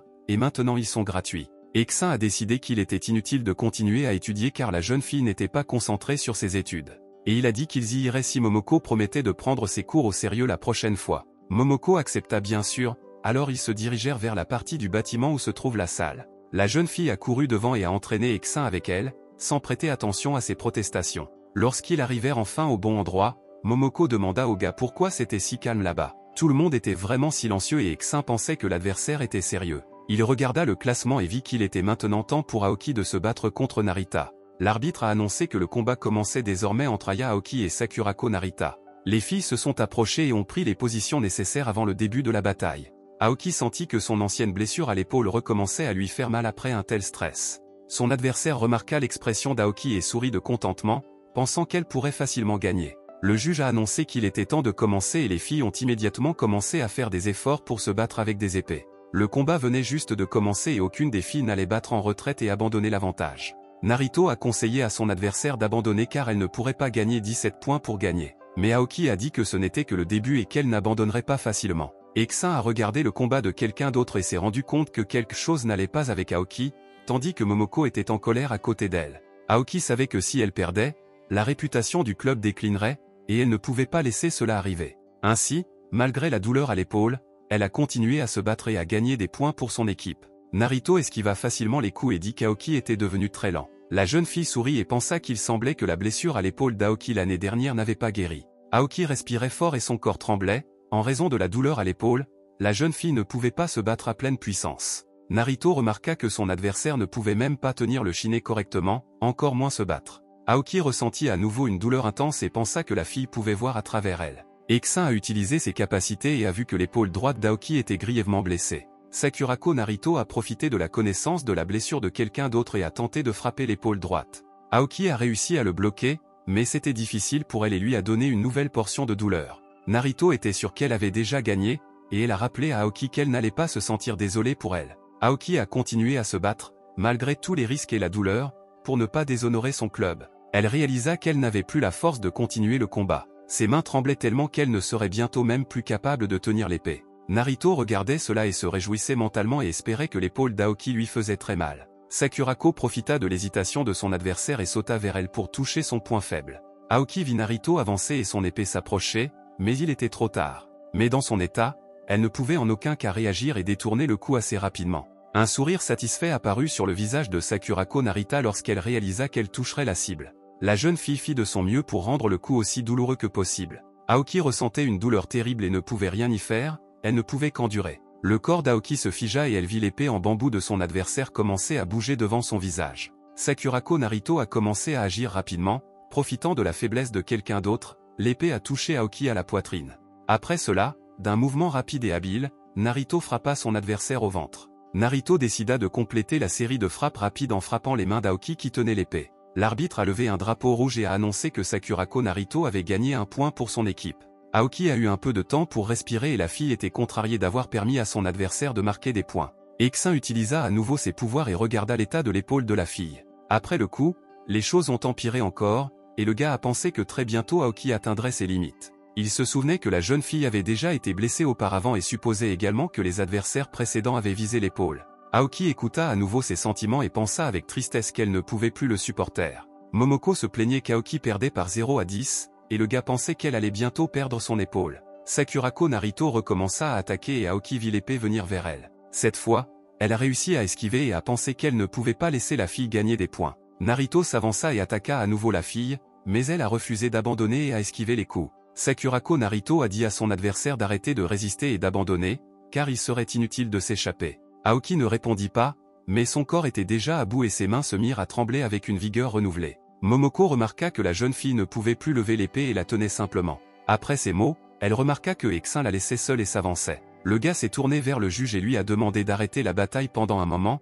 Tout le monde regarda Eksin avec surprise. Aoki se tourna vers lui et essaya de comprendre pourquoi Tanaka venait ici et interférait dans le match. Sakurako Narito a souri de contentement et a dit qu'elle était heureuse que le bel homme soit apparu à leur match. Le juge s'est approché du gars et lui a dit qu'il était impossible de s'immiscer dans le combat. Eksin a expliqué qu'il souhaitait remplacer Aya Aoki en tant que combattante de réserve puisque son épaule était grièvement blessée. La fille a regardé le gars et ne pouvait pas croire qu'il avait remarqué cela et avait arrêté le combat pour elle. Cependant, Aoki s'est approché du gars et lui a dit que personne d'autre qu'elle ne pouvait vaincre Sakurako et qu'elle ne voulait pas perdre. Et puis Eksin a demandé au président de leur club de kendo de lui donner son équipement. Aoki fut très surprise en entendant cela et ne pouvait pas croire que le gars allait la remplacer. Cependant, Eksin était confiant et fit un signe de tête à la fille en guise de confirmation lorsqu'il vit du doute dans ses yeux. L'arbitre a déclaré que, bien que le match ne soit pas officiel et contraire aux règles, il ne restait que 3 minutes. Et il fallait obtenir le consentement de l'équipe ennemie. Eksin a écouté ses raisons et a accepté. Le juge s'est tourné vers le président du club de kendo Sanhi et lui a demandé s'il acceptait la demande. La fille a accepté et ensuite Aoki, pourquoi ne remet-il pas son formulaire au gars, en comptant sur lui? Eksin prit la poignée de l'épée en bambou et accepta toute la responsabilité qui incombait auparavant à la jeune fille. Sakurako Narito se tourna vers le gars et, avec un sourire sur son visage, lui dit qu'elle ne se retiendrait pas même contre lui. Eksin leva son épée et dit avec confiance que Mamoru Tanaka était prêt à la combattre. Le public a calculé que pour gagner, le gars devait marquer 28 points en 3 minutes, et ils ont décidé que c'était impossible. Eli Kwazumi se tenait à proximité et regardait le match et pensait également qu'il n'y avait aucun moyen de marquer 28 points. Aoki se tenait devant Tanaka et s'excusa auprès de lui d'avoir dû utiliser son équipement nouvellement retiré. Le gars a mis le casque et a demandé à la fille de ne pas s'inquiéter, car cela ne le dérangeait pas. Quand le gars était entièrement habillé et qu'il a dit à la fille qu'il devait y aller et lui a dit au revoir. Aoki était très inquiète, mais elle pensait qu'elle était prête à compter sur le gars dans ce match. L'arbitre a demandé que le remplaçant de l'équipe Kakyoki entre sur le ring et Eksin s'est approché de son adversaire. Lorsque tout le monde fut prêt, l'arbitre leva la main et annonça qu'ils allaient continuer le match. Eksin se leva et dit avec confiance à Narito qu'elle pouvait commencer le combat. Envrito a regardé le gars et a pensé que sa position et la façon dont il tenait l'épée étaient mignonnes. La jeune fille doutait qu'avec une telle technique, il soit réellement capable de vaincre Aoki. Et comme cela n'avait plus d'importance désormais, Sakurako Narito allait gagner. Elle a crié au gars qu'elle attaquait et s'est précipitée pour attaquer, levant son épée pour frapper. Eksin la regarda approcher et, au bon moment, fut capable d'esquiver facilement le coup. La jeune fille ne s'attendait pas à ce que le gars en face d'elle paraisse si vite et déplaça son regard, essayant de le retrouver. Elle serra plus fort son épée et était sur le point d'attaquer rapidement le gars avec une rotonde. C'est exactement ce que Sakurako Narito a fait, mais son adversaire a également facilement bloqué cette attaque. Après cela, la jeune fille sentit soudain l'épée de quelqu'un d'autre lui toucher la tête. La jeune fille a été complètement choquée par la rapidité avec laquelle cela s'est produit, et j'ai essayé de comprendre comment quelque chose comme ça était possible. Le juge a également été surpris par les événements sur le ring, mais a levé un drapeau rouge et a ajouté un point à l'école Kakyoka. À partir de ce moment, la jeune fille devint plus sérieuse et pensa qu'elle avait sous-estimé son adversaire. Aoki regardait et pensait que le gars devait marquer 8 points par minute, elle se demandait s'il pouvait le faire. Narito s'est déjà rendu compte qu'elle faisait face à un adversaire sérieux, mais a décidé que l'écart était très grand et que sa victoire était tout simplement impossible. Momoko a regardé le combat avec intérêt et a remarqué que le gars n'allait pas utiliser ses pouvoirs spirituels. Eksin savait qu'il lui restait peu de temps et a pris position pour gagner rapidement quelques points supplémentaires. Sakurako Narito fronça les sourcils et remarqua qu'il était sur le point d'attaquer, alors elle se prépara à se défendre. Eksin est resté absolument calme et a averti son adversaire qu'il allait attaquer. La jeune fille souffla d'irritation et lui dit d'agir rapidement sinon il le regretterait. Cependant, la seconde suivante, la silhouette du gars devant elle semblait disparaître dans les airs. Sakurako Narito ouvrit grand les yeux et ne comprit pas ce qui se passait, elle pensait que le gars avait disparu. Mais bientôt, il apparut juste devant son visage et s'excusa auprès d'elle, choquant Narito. Après ses excuses, Eksin a commencé à frapper les épaules de la jeune fille et elle a commencé à battre en retraite. Mais il était trop tard et le gars a continué à alterner les coups sur les épaules droite et gauche de son adversaire. Eksin a réussi quelques coups supplémentaires pour marquer le plus de points possible. Après cette attaque, l'arbitre a levé le drapeau rouge et a annoncé l'enchaînement des points. Au classement, à côté du nom d'Aoki, il y a de nouveau 10 points que le gars a marqués. Koizumi pensait que le gars parvenait facilement à marquer des points et qu'ils seraient égaux dans ce tour. L'équipe de l'école 100i a commencé à s'en inquiéter, ils ont parfaitement vu qu'ils se battaient mieux que leur président. Narito fronça les sourcils et pensa qu'elle ne pouvait pas lire ses mouvements alors qu'il ne lui restait qu'une minute. Elle décida de ne pas le laisser marquer, mais la seconde suivante, il apparut devant elle et attaqua trop vite. Et Sakurako Narito a compris qu'elle n'aurait pas le temps d'arrêter ce type, peu importe ses efforts. Aoki observait tous les mouvements du gars et pensait qu'il était beaucoup plus fort qu'elle. Momoko était surprise que le gars soit capable de quelque chose comme ça sans même utiliser ses pouvoirs spirituels. Eli Koizumi était également prêt à admettre à quel point Mamoru Tanaka s'était avéré fort. Le juge a annoncé que le tour était terminé et que l'équipe de Kakioki a gagné par 10 points. Les étudiants ne pouvaient pas croire qu'en 3 petites minutes, le gars avait marqué plus de 20 points. Sakurako Narito était très contrarié d'avoir perdu en 3 minutes, malgré une large avance.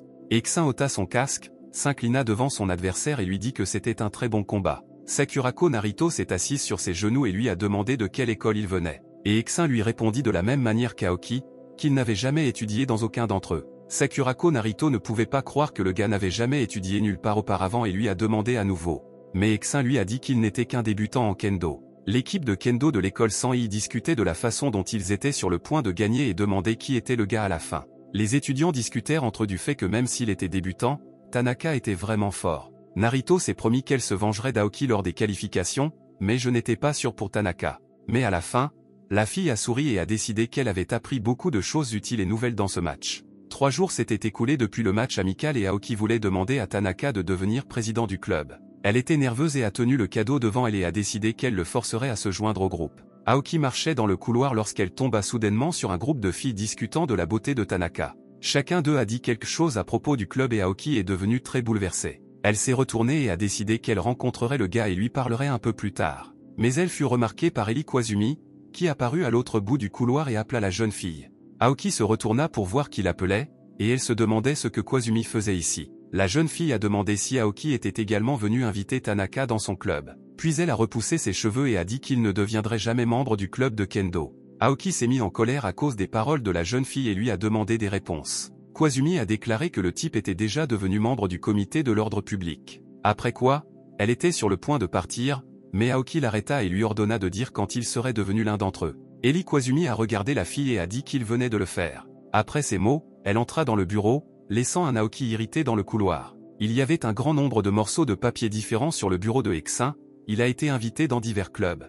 Momoko était assise sur son bureau et remarqua que le gars était devenu très populaire après le match. Eli Koizumi est venu à leur bureau et a appelé le gars pour lui parler. Eksin ne s'attendait pas à voir la fille dans sa classe et lui a demandé ce qui lui était arrivé. Le renard démoniaque la regarda avec mécontentement et pensa que l'apparition de Koizumi lui apporterait des ennuis. Eli Koizumi a déclaré qu'il avait eu un laissez-passer la semaine dernière, il sera donc réprimandé. Eksin a écouté cela et a demandé s'il y avait un moyen de résoudre le problème différemment. Koizumi sourit avec contentement et dit qu'elle avait un moyen pour lui. Aoki tenait toujours le cadeau pour Tanaka devant elle, et j'ai regardé Koizumi. Il s'est avéré que pour résoudre le problème du laissez-passer, il était nécessaire de rejoindre la commission de l'ordre public. Aoki a entendu les gars discuter de son arrivée au club et est devenue très en colère. Elle a commencé à les approcher et a dit que Koizumi essayait juste de le faire chanter. Eksin remarqua l'apparence de la fille, et il a demandé pourquoi Aoki était venu dans sa classe. La jeune fille rougit fortement et détourna le regard, elle a essayé de rassembler ses pensées et de parler au gars. Momoko regarda attentivement une autre fille et essaya de comprendre pourquoi elle était venue.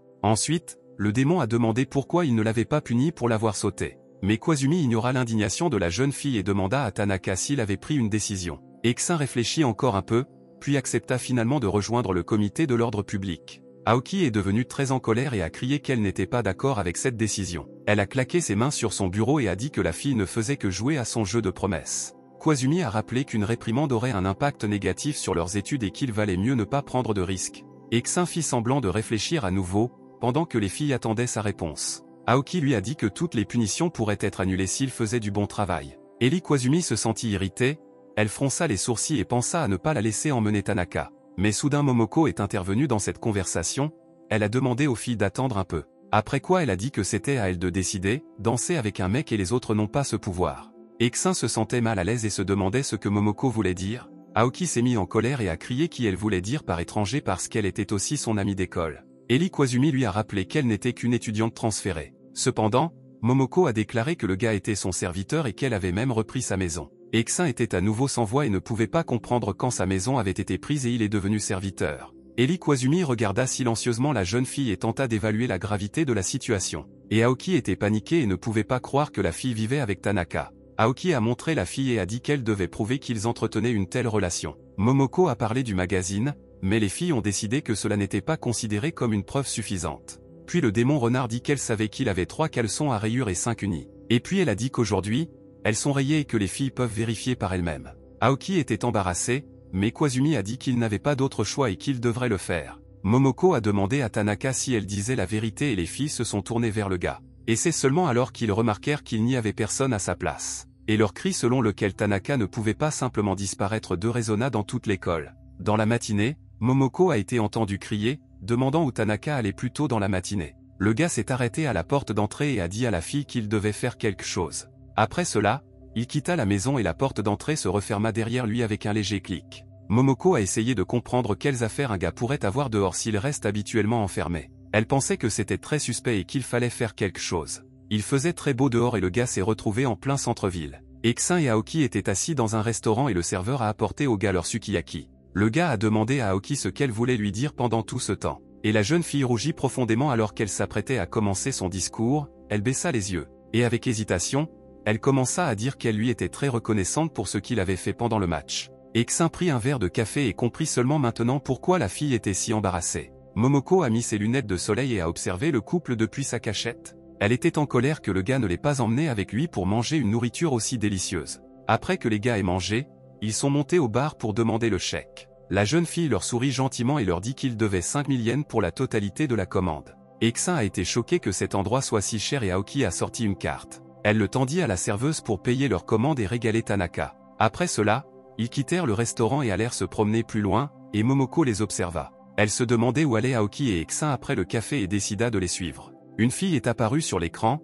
ses yeux étaient grands ouverts, elle était pâle et il y avait du sang partout. Xin regardait les événements sur l'écran avec un air ennuyé et se sentait somnole. Aoki était très impressionnée par ce qui était montré dans les films et elle avait peur. Par conséquent, pendant qu'Xin bâillait sur son siège et pensait que ce film était fait pour les enfants, Aoki trembla de peur, puis se précipita complètement pour lui serrer la main. Xin a dit à Aoki qu'il n'y avait pas besoin d'avoir si peur et a essayé de la calmer. Mais la fille a continué à presser tout son corps contre le gars, aussi près que possible. Momoko les a regardés dans le film et a vu Aoki s'accrocher à son exorciste, et elle n'aimait pas vraiment ce que faisaient Xin et Aoki, mais pour l'instant elle ne pouvait que regarder. Après avoir regardé le film, ils se sont dirigés vers les machines à sous, où la jeune fille essayait de récupérer un jouet. Cependant, elle ne pouvait pas faire cela, la peluche est tombée au dernier moment. Et Aoki était très en colère à cause d'une telle injustice, et j'ai essayé encore et encore. Une fois de plus, Xin lui rappela qu'elle avait déjà perdu 40 fois. Et il a décidé de proposer à la fille d'essayer de lui gagner un jouet. Le gars s'est approché de la machine et a saisi le levier pour en sortir une peluche en forme de poulet. Xin se concentra et observa attentivement le mouvement de la machine. Après cela, il utilisa un peu de ses pouvoirs spirituels pour choisir précisément le moment. Et puis il a effectué plusieurs mouvements rapides, pointant la mitrailleuse dans la bonne direction. La griffe mécanique commença à descendre jusqu'à l'endroit souhaité. Et le poulet mou a été saisi et soulevé en toute sécurité. Aoki n'en croyait pas ses yeux, et j'étais très heureux que le gars ait réussi. Le jouet est tombé au bon endroit et Aoki a dit au gars qu'il était tout simplement incroyable. Xin a donné le jouet à la fille et Aoki s'est senti très heureux. Mais Momoko, qui les surveillait, était mécontente car elle aussi voulait du poulet. Aoki et Xin ont quitté le centre commercial et marchaient dans la rue, et Koizumi s'est dirigé vers eux. Xin ne s'attendait pas à ce qu'ils se rencontrent dans une ville aussi immense et salua la jeune fille. Eli Koizumi a vu que les gars marchaient ensemble et a commencé à les examiner attentivement. Et après avoir évalué tous les facteurs, je leur ai demandé s'ils avaient vraiment un rendez-vous. Les gars ont immédiatement commencé à nier activement ce fait et ont demandé à la fille de ne pas dire de bêtises. Eli Koizumi réfléchit un instant, puis demanda à Aoki si elle essayait d'attirer un gars au club avec l'aide d'un rendez-vous. Aoki était très en colère et ne pouvait pas croire que la fille puisse penser quelque chose comme ça. Koizumi regarda attentivement le couple et dit qu'il s'en allait maintenant. Mais Aoki l'interrompit et lui demanda d'arrêter de faire des suppositions aléatoires. Koizumi a regardé la réaction violente de la jeune fille et a dit qu'elle avait tout compris. Momoko a continué à surveiller la situation depuis sa cachette et a remarqué que les filles dérangeaient à nouveau Tanaka. Koizumi a dit que puisqu'il marchait, elle ne les dérangerait plus. Et la fille est passée devant les gars en disant qu'elle partait, mais en passant, le gars a ressenti quelque chose. Une petite quantité de ki démoniaque émanait Koizumi, et c'était étrange. Koizumi est arrivé dans son magasin de lingerie préféré et se tenait déjà à la caisse. L'employé tendit à Koizumi un sac contenant ses achats et lui souhaita une bonne journée. Koizumi a pris son sac en papier avec le nom du magasin et est sorti. Elle sentit ses joues rouges de gêne lorsque la jeune fille rentra chez elle. Koizumi est retourné dans sa maison, qui était très grande, et bientôt la nuit arriva. La jeune fille dormait dans son immense lit et le clair de lune illuminait un peu la pièce. Le pied de quelqu'un a marché sur le sol depuis la fenêtre avec un bruit sourd, on aurait dit qu'il appartenait à un démon. Lorsque le petit démon entra complètement dans la pièce, il fut très content et rit méchamment. Les rideaux étaient fermés, alors une énorme ombre menaçante de démon tomba sur eux. Koizumi dormait de manière agitée et se retournait constamment dans son lit, surtout maintenant. L'air froid entra dans la pièce par la fenêtre ouverte et ouvrit les rideaux. Le petit démon se rapprochait de plus en plus de la jeune fille qui dormait sur le lit. Koizumi ouvrit légèrement les yeux alors que le froid pouvait encore la réveiller. Et lorsqu'elle se retourna, elle vit l'ombre d'un démon et la jeune fille la reconnut. L'ombre se dissipa devant ses yeux, et la jeune fille se redressa sur le lit et comprit qu'elle était revenue. Il y avait un vent fort dans la pièce, mais à part cela, aucun bruit étranger n'a été entendu. Koizumi pensait que le démon avait encore disparu. La jeune fille ressentait une forte tension. Elle entendit un bruit étrange venant de son placard, comme si un tiroir s'ouvrait. Et quand Koizumi, effrayée, a regardé dans sa direction, elle a vu quelque chose d'étrange. Le tiroir était effectivement ouvert et ses vêtements commençaient à tomber. Ses sous-vêtements s'envolèrent sous ses yeux, le linge volait du placard vers la fenêtre. Et Koizumi a eu terriblement peur lorsqu'elle s'est rendue compte que ses vêtements s'envolaient à nouveau. Le lendemain, la jeune fille se dirigea vers la piscine Kakyoki. L'entraîneur a annoncé aux filles qu'elles avaient bien fait et a déclaré que l'entraînement était terminé pour aujourd'hui. Koizumi s'est dirigée vers les vestiaires et a tenté de comprendre si les démons existaient réellement. La jeune fille s'est approchée de la porte sur laquelle il y avait une pancarte indiquant qu'il s'agissait d'un vestiaire pour femmes. Il y avait un grand nombre de filles à l'intérieur qui enfilaient leur uniforme scolaire après les cours. Koizumi se dirigea vers son casier et commença à l'ouvrir. Lorsqu'elle regarda à l'intérieur, elle vit que certains de ses vêtements manquaient encore. Une des filles est apparue derrière elle et a dit que Koizumi avait l'air mal aujourd'hui. Koizumi a fermé son casier et a dit qu'elle allait bien et a demandé aux autres de partir sans elle. Le reste des filles sortaient des vestiaires, discutant de biologie dans laquelle elle découperait des grenouilles. Koizumi ouvrit à nouveau le casier et réalisa qu'elle ne l'avait pas imaginé. Jonah se tenait seul dans le vestiaire et réalisa que ses sous-vêtements avaient encore été volés. Koizumi portait son uniforme scolaire, elle descendit les escaliers et posa ses mains sur sa poitrine. La jeune fille espérait que personne ne remarquerait qu'il lui manquait des sous-vêtements, et j'étais très inquiet. Elle a appelé et lui a demandé de lui apporter des vêtements de rechange le plus rapidement possible. La jeune fille a pressé sa jupe contre ses jambes et a dit à son interlocuteur qu'elle avait aussi besoin d'une culotte. Après cela, Koizumi s'est dirigée vers les toilettes pour y changer de vêtements. C'était des toilettes pour femmes, mais la jeune fille ne se sentait toujours pas très à l'aise pour y changer de vêtements. Il y avait de nombreuses cabines dans les toilettes et la jeune fille entra dans l'une d'elles, même s'il y avait peu de place. Koizumi a enfilé une nouvelle culotte blanche sans enlever le reste de ses vêtements. Puis elle ôta sa chemise pour enfiler son soutien-gorge et pensa au fait qu'il volait encore ses sous-vêtements. Elle sortit du stand et essaya de comprendre comment elle était censée parler à quelqu'un de quelque chose comme ça. Koizumi se dirigea vers l'évier et commença à se laver les mains, réfléchissant à la situation. Après cela, la jeune fille s'est regardée dans le miroir et a décidé qu'elle devait comprendre cela. Après Koizumi a quitté les toilettes des femmes et ne savait pas encore quoi en faire. Elle traversa les couloirs vides de l'école et passa une nouvelle affiche. La jeune fille s'est arrêtée pour voir quel genre de tract était accroché au mauvais endroit. Elle examina attentivement le contenu et vit qu'il s'agissait d'un club paranormal. Elle se souvint qu'elle avait déjà dit à Anazawa à plusieurs reprises qu'elle ne pouvait pas accrocher de dépliant au mur. Mais ensuite elle a remarqué que le club était spécialisé dans la recherche et l'étude des phénomènes paranormaux. Une petite salle avait été réservée au club, et maintenant Exin demandait pourquoi il avait été invité ici. Anazawa a attrapé la jambe du gars et l'a supplié de rejoindre son club. Exin se sentait mal à l'aise et désolé pour la fille, mais il n'avait pas l'intention de rejoindre le club. Momoko est intervenue et a dit à la fille que ce type lui appartenait. Anazawa tourna son attention vers Momoko et supplia la fille de se joindre également à elle et d'emmener Tanaka avec elle. Exin se sentait gêné que la lycéenne soit réellement capable de révéler le renard démoniaque. À ce moment-là, Koizumi s'est approché du bureau et a demandé s'il y avait quelqu'un à l'intérieur.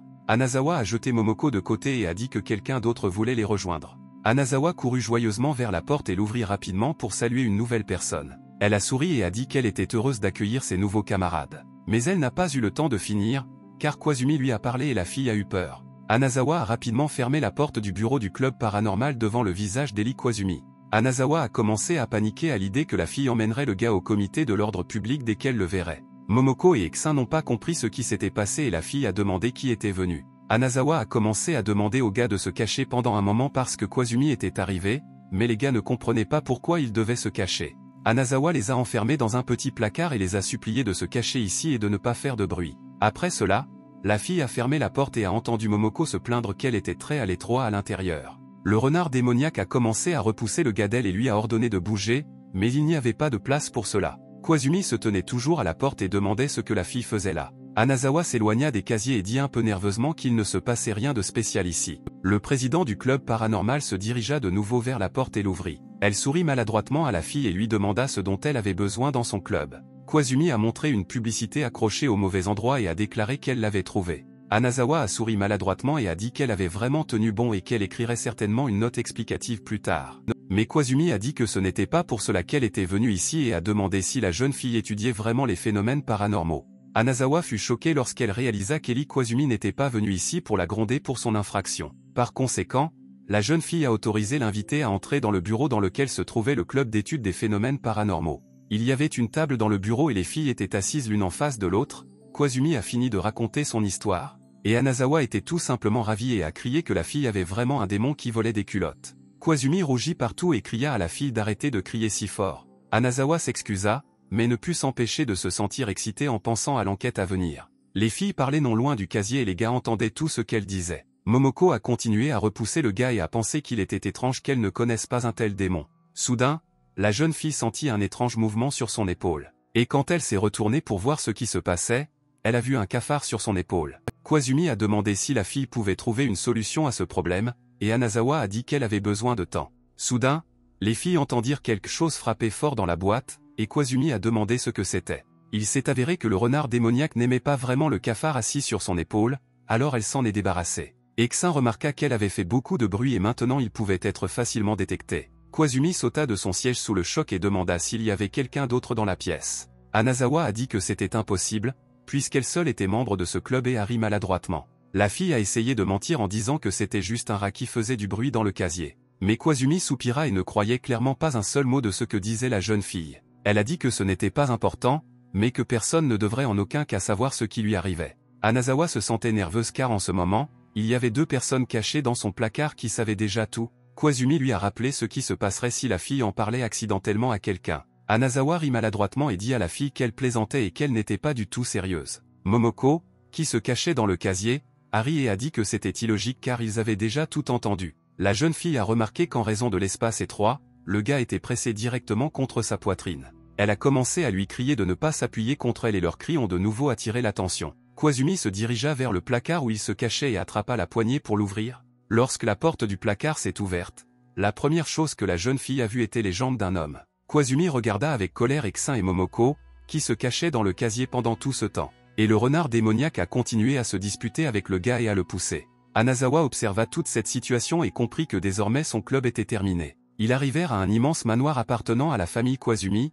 Il y avait une belle fontaine devant la maison. Anazawa regardait l'immense maison avec ravissement et ne pouvait pas croire qu'elle y entrerait bientôt. Momoko regarda la maison et pensa que l'arrogance de la jeune fille avait désormais une raison assez claire. Et Eksin a utilisé le pouvoir spirituel et a ressenti le QI spirituel, mais l'aura était trop dispersée. Les écoliers ont été amenés au manoir dans une limousine, et un majordome et de nombreuses servantes les ont accueillis à la porte. Le majordome s'inclina et dit à Miss Koizumi qu'ils avaient préparé le dîner selon ses instructions. Eli Koizumi a dit au majordome qu'elle n'avait besoin de rien d'autre aujourd'hui et a demandé à tout le monde de se diriger vers leur chambre. Elle a montré du doigt ses amis et a dit qu'ils avaient quelque chose à faire et qu'ils ne voulaient pas être dérangés. Le majordome hocha la tête avec compréhension et s'inclina devant sa maîtresse, et puis il se dirigea vers sa chambre. Les gars étaient assis à une grande table et se préparaient à dîner.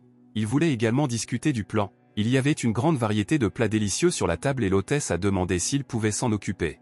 Anazawa a déclaré que pour la survie du club, elle attraperait le voleur, et Momoko était prête à tout pour une telle nourriture. Ensuite, le renard démoniaque a pointé du doigt le gars et a dit que la fille pouvait être calme et qu'il s'occuperait de tout. Soudain, une des servantes commença à s'approcher de la table et appela Koizumi paniquée. La jeune fille était irritée et rappela qu'elle n'avait demandé à personne de les déranger ce soir. La servante était excitée et se pencha vers Miss Koizumi, puis elle a commencé à lui murmurer quelque chose. Ellie Koizumi fut horrifiée et choquée lorsqu'elle entendit ce que la servante était venue lui dire. Les filles firent une pause dans leur repas et commencèrent à observer l'étrange réaction de Koizumi, essayant de comprendre ce qui se passait. Eksin a également pris une pause pendant le dîner lorsqu'il a remarqué un changement assez radical dans l'humeur de la jeune fille. Ils allèrent tous ensemble dans la chambre d'Ellie et virent que ses affaires étaient éparpillées partout. La fille tremblait de colère et la femme de chambre a dit qu'elle voulait juste faire un peu de ménage. Des pas bruyants ont été entendus dans le couloir non loin de la pièce, quelqu'un approchait très rapidement. Les gars ont regardé autour d'eux et ont vu un majordome en pyjama courir vers la chambre d'Ellie Koizumi avec une arme à feu. Il a crié qu'il avait déjà entendu dire qu'un voleur s'était introduit chez eux, et les gars ont regardé l'homme sous le choc. Ellie Koizumi s'est tournée vers les domestiques et leur a dit que tout allait bien, elle leur a demandé de retourner dans leur chambre et elle s'en occuperait. Les domestiques voulaient s'y opposer, mais la jeune fille était en colère, elle a crié qu'elle avait dit qu'elle le découvrirait par elle-même. Après cela, elle s'est tournée vers les serviteurs et leur a ordonné de garder secret ce qui s'était passé aujourd'hui. Les gars regardèrent les serviteurs affaissés s'éloigner de la pièce, renonçant à tenter de les aider. Ils entrèrent dans la pièce et Anazawa commença à chercher quelque chose dans son cartable. Et très vite, la jeune fille trouva un artefact censé aider à détecter le démon. Mais rien ne s'est passé et Eksin a vu qu'il s'agissait d'un morceau ordinaire de jade chinois. Ellie Koizumi s'est penchée et a soulevé son haut, et le gars a dit qu'elle était la cible du démon. La jeune fille s'est tournée vers Eksin lorsqu'elle a entendu parler de cela et lui a demandé avec peur pourquoi il pensait cela. Le gars a admis qu'il ne connaissait pas la raison exacte, mais qu'il était absolument sûr que le démon était toujours à proximité. Eksin pensait que le QI démoniaque était faible et que le démon le cachait, il serait donc difficile de le trouver. De manière inattendue pour tout le monde, Anadava a été inspirée et une idée brillante lui est venue sur la façon de gérer cette situation. Et la jeune fille a commencé à crier qu'elle avait une idée pour faire tomber le démon dans leur piège. Ellie Koizumi regarda la fille et se demanda ce qu'elle avait trouvé et si cela aiderait. Eksin s'est également retourné au cri de Anazawa et a attendu que la fille décide de s'expliquer plus en détail. Et Momoko ne s'attendait pas à ce que Anazawa soit encore utile, et elle regarda dans sa direction avec surprise. La fille a dit que puisque le démon aime tellement la culotte d'Ellie Koizumi, ils ont une solution simple. Parce que de cette façon, ils peuvent facilement l'attirer en utilisant les sous-vêtements de la fille. Eksin a entendu cette idée et s'est rendu compte que cela pourrait vraiment accélérer le processus de capture du démon. Mais Ellie Koizumi a interrompu leur pensée et a crié qu'il ne ferait cela en aucun cas. Et puis elle a discrètement avoué aux autres gars qu'après son arrivée, elle n'avait plus de culotte. Anazawa se tenait en face de la jeune fille et son regard commença à se baisser, mais Ellie n'arrivait pas à croire qu'il les utilisait. Momoko sourit de la façon dont tout s'était passé, et le gars ne pouvait pas croire que Koizumi se retrouverait sans culotte. Ellie Koizumi a refusé d'utiliser cette idée, elle était très gênée et a crié que les gars ne devraient même pas rêver. Et l'immense manoir tout entier pouvait entendre qu'Ellie Koizumi n'accepterait jamais quelque chose comme ça. Les gars ont passé du temps et ont finalement réussi à convaincre Ellie Koizumi d'adhérer à leur plan. Maintenant, ils attendaient la fille, et Eksin ne pouvait pas croire que la fille acceptait réellement une telle chose. Finalement, après un certain temps, la porte commença à s'ouvrir et une fille apparut dans le couloir. Elle portait une longue chemise de nuit rose et se sentait raide et mal à l'aise. La jeune fille a caché sa culotte derrière son dos et a appelé Anazawa avec hésitation pour la lui rendre. La jeune fille comprit ce qu'Ellie Koizumi attendait d'elle et courut joyeusement vers elle en prenant ses sous-vêtements. Anazawa a commencé à regarder la culotte et a dit qu'elle serait parfaite comme appât et qu'elle était très mignonne. Le gars pensait que les sous-vêtements ne correspondaient pas à son personnage et Momoko a dit qu'elle ne s'attendait pas à cela de la part d'Ellie. Ali était très en colère et a ordonné au gars d'arrêter immédiatement de discuter de sa culotte. Anazawa avait préparé un piège sur le sol de la chambre et plaçait maintenant l'appât au centre du piège. Ellie Koizumi ne comprenait pas si elle acceptait vraiment de subir toutes ces humiliations. La chambre était sombre et Anazawa surveillait de près le piège à travers une petite fissure. Et Ellie Koizumi se tenait à proximité en chemise de nuit et a dit que c'était une immense honte pour sa famille. Anazawa se tourna vers la jeune fille embarrassée et lui dit que c'était le seul moyen de se débarrasser du démon pour toujours. Le piège dans la chambre commença à briller, remplissant la pièce d'énergie spirituelle pendant que les filles étaient distraites. Momoko s'est retournée et a vu que le gars avait fabriqué un seau et rendu le piège réel. Momoko a demandé s'il allait aider, et Eksin a répondu qu'il voulait tout régler rapidement. Ellie Koizumi s'est rapprochée des portes et a également commencé à surveiller de près le piège. Et Momoko a demandé si le gars se souvenait que maintenant ils utilisaient la seule culotte que la fille avait. Après cela, elle s'est rapprochée du gars et lui a dit que cela signifiait qu'Ellie était désormais sans sous-vêtements. Eksin essaya de ne pas se laisser provoquer et de ne pas penser à ce fait. Mais Momoko a refusé de reculer et a dit qu'il le regretterait plus tard s'il ne regardait pas maintenant. Le vent est entré dans la pièce par la fenêtre ouverte et Eksin a ressenti un QI démoniaque dans la chambre. Le démon est apparu dans la pièce et est entré directement dans le piège alors qu'il était attiré par l'odeur des sous-vêtements. Il vit que les culottes gisaient sur le sol et se précipita vers elles pour les emmener dans sa collection. Eli Kazuma a vu le démon qui la dérangeait depuis si longtemps et volait des choses. Le linge s'envola dans les airs et Anazawa cria que le démon était piégé. La jeune fille ouvrit brusquement la porte et alluma la lumière, elle a crié que Koharu Anazawa allait l'attraper maintenant. Le démon se figea, mais comme il était invisible, la jeune fille ne pouvait voir que la culotte volante. Il y eut un silence gênant dans la chambre alors que le démon et Koharu Anazawa se regardèrent. La jeune fille a eu peur et a commencé à crier que le piège ne fonctionnait pas, même si elle avait tout fait conformément aux instructions. Exin soupira profondément et ne pouvait pas croire que la fille croyait réellement que cela fonctionnerait. Il a fabriqué un seau et a utilisé son énergie spirituelle pour sceller le démon dans le donjon. Un petit démon apparut immédiatement devant eux, lié par de solides cordes magiques. Anazawa décida qu'il y avait simplement un léger retard dans l'effet du cercle, et Eli vit qu'il l'avait capté. Dans la chambre, on pouvait entendre les sons du petit démon essayant de s'échapper. Les gars ont trouvé des cordes et l'ont attaché en plus pour s'assurer qu'il ne puisse pas s'échapper. Eli Kazuma regarda le petit démon et lui demanda s'il était vraiment ce même parasite. La jeune fille lui a marché dessus et lui a dit que pour restaurer son honneur, elle était obligée de le réduire en poudre. Après cela, elle a commencé à marcher sur le démon à plusieurs reprises, et il a supplié la fille de lui pardonner et a promis de ne plus recommencer. Momoko l'a regardé et a dit qu'elle ne se sentait pas du tout désolée pour lui et qu'il avait eu ce qu'il méritait. Koharu Anazawa se tenait non loin du démon et remarqua qu'il y avait une sorte de sac posé à côté de lui. La jeune fille se pencha pour le ramasser et demanda ce que c'était. Le démon vit qu'elle prenait son sac. Et je suis devenu très nerveux, il s'est mis à crier et à demander à la jeune fille de ne pas l'ouvrir. Mais Anazawa n'écouta pas, et un instant plus tard, divers sous-vêtements s'envolèrent du sac. Le démon regarda tout son précieux trésor dispersé dans la chambre d'Eli Kazuma. Exin regarda la lingerie et remarqua que la fille aimait expérimenter les styles. Momoko regardait également les vêtements et remarqua plusieurs options qu'elle aimait aussi. Anazawa était heureux et a déclaré qu'aucun démon n'échapperait aux artefacts du grand Koharu. Et Eli Kazuma était encore une fois très embarrassé et a crié à tout le monde d'oublier immédiatement ce qui s'était passé aujourd'hui.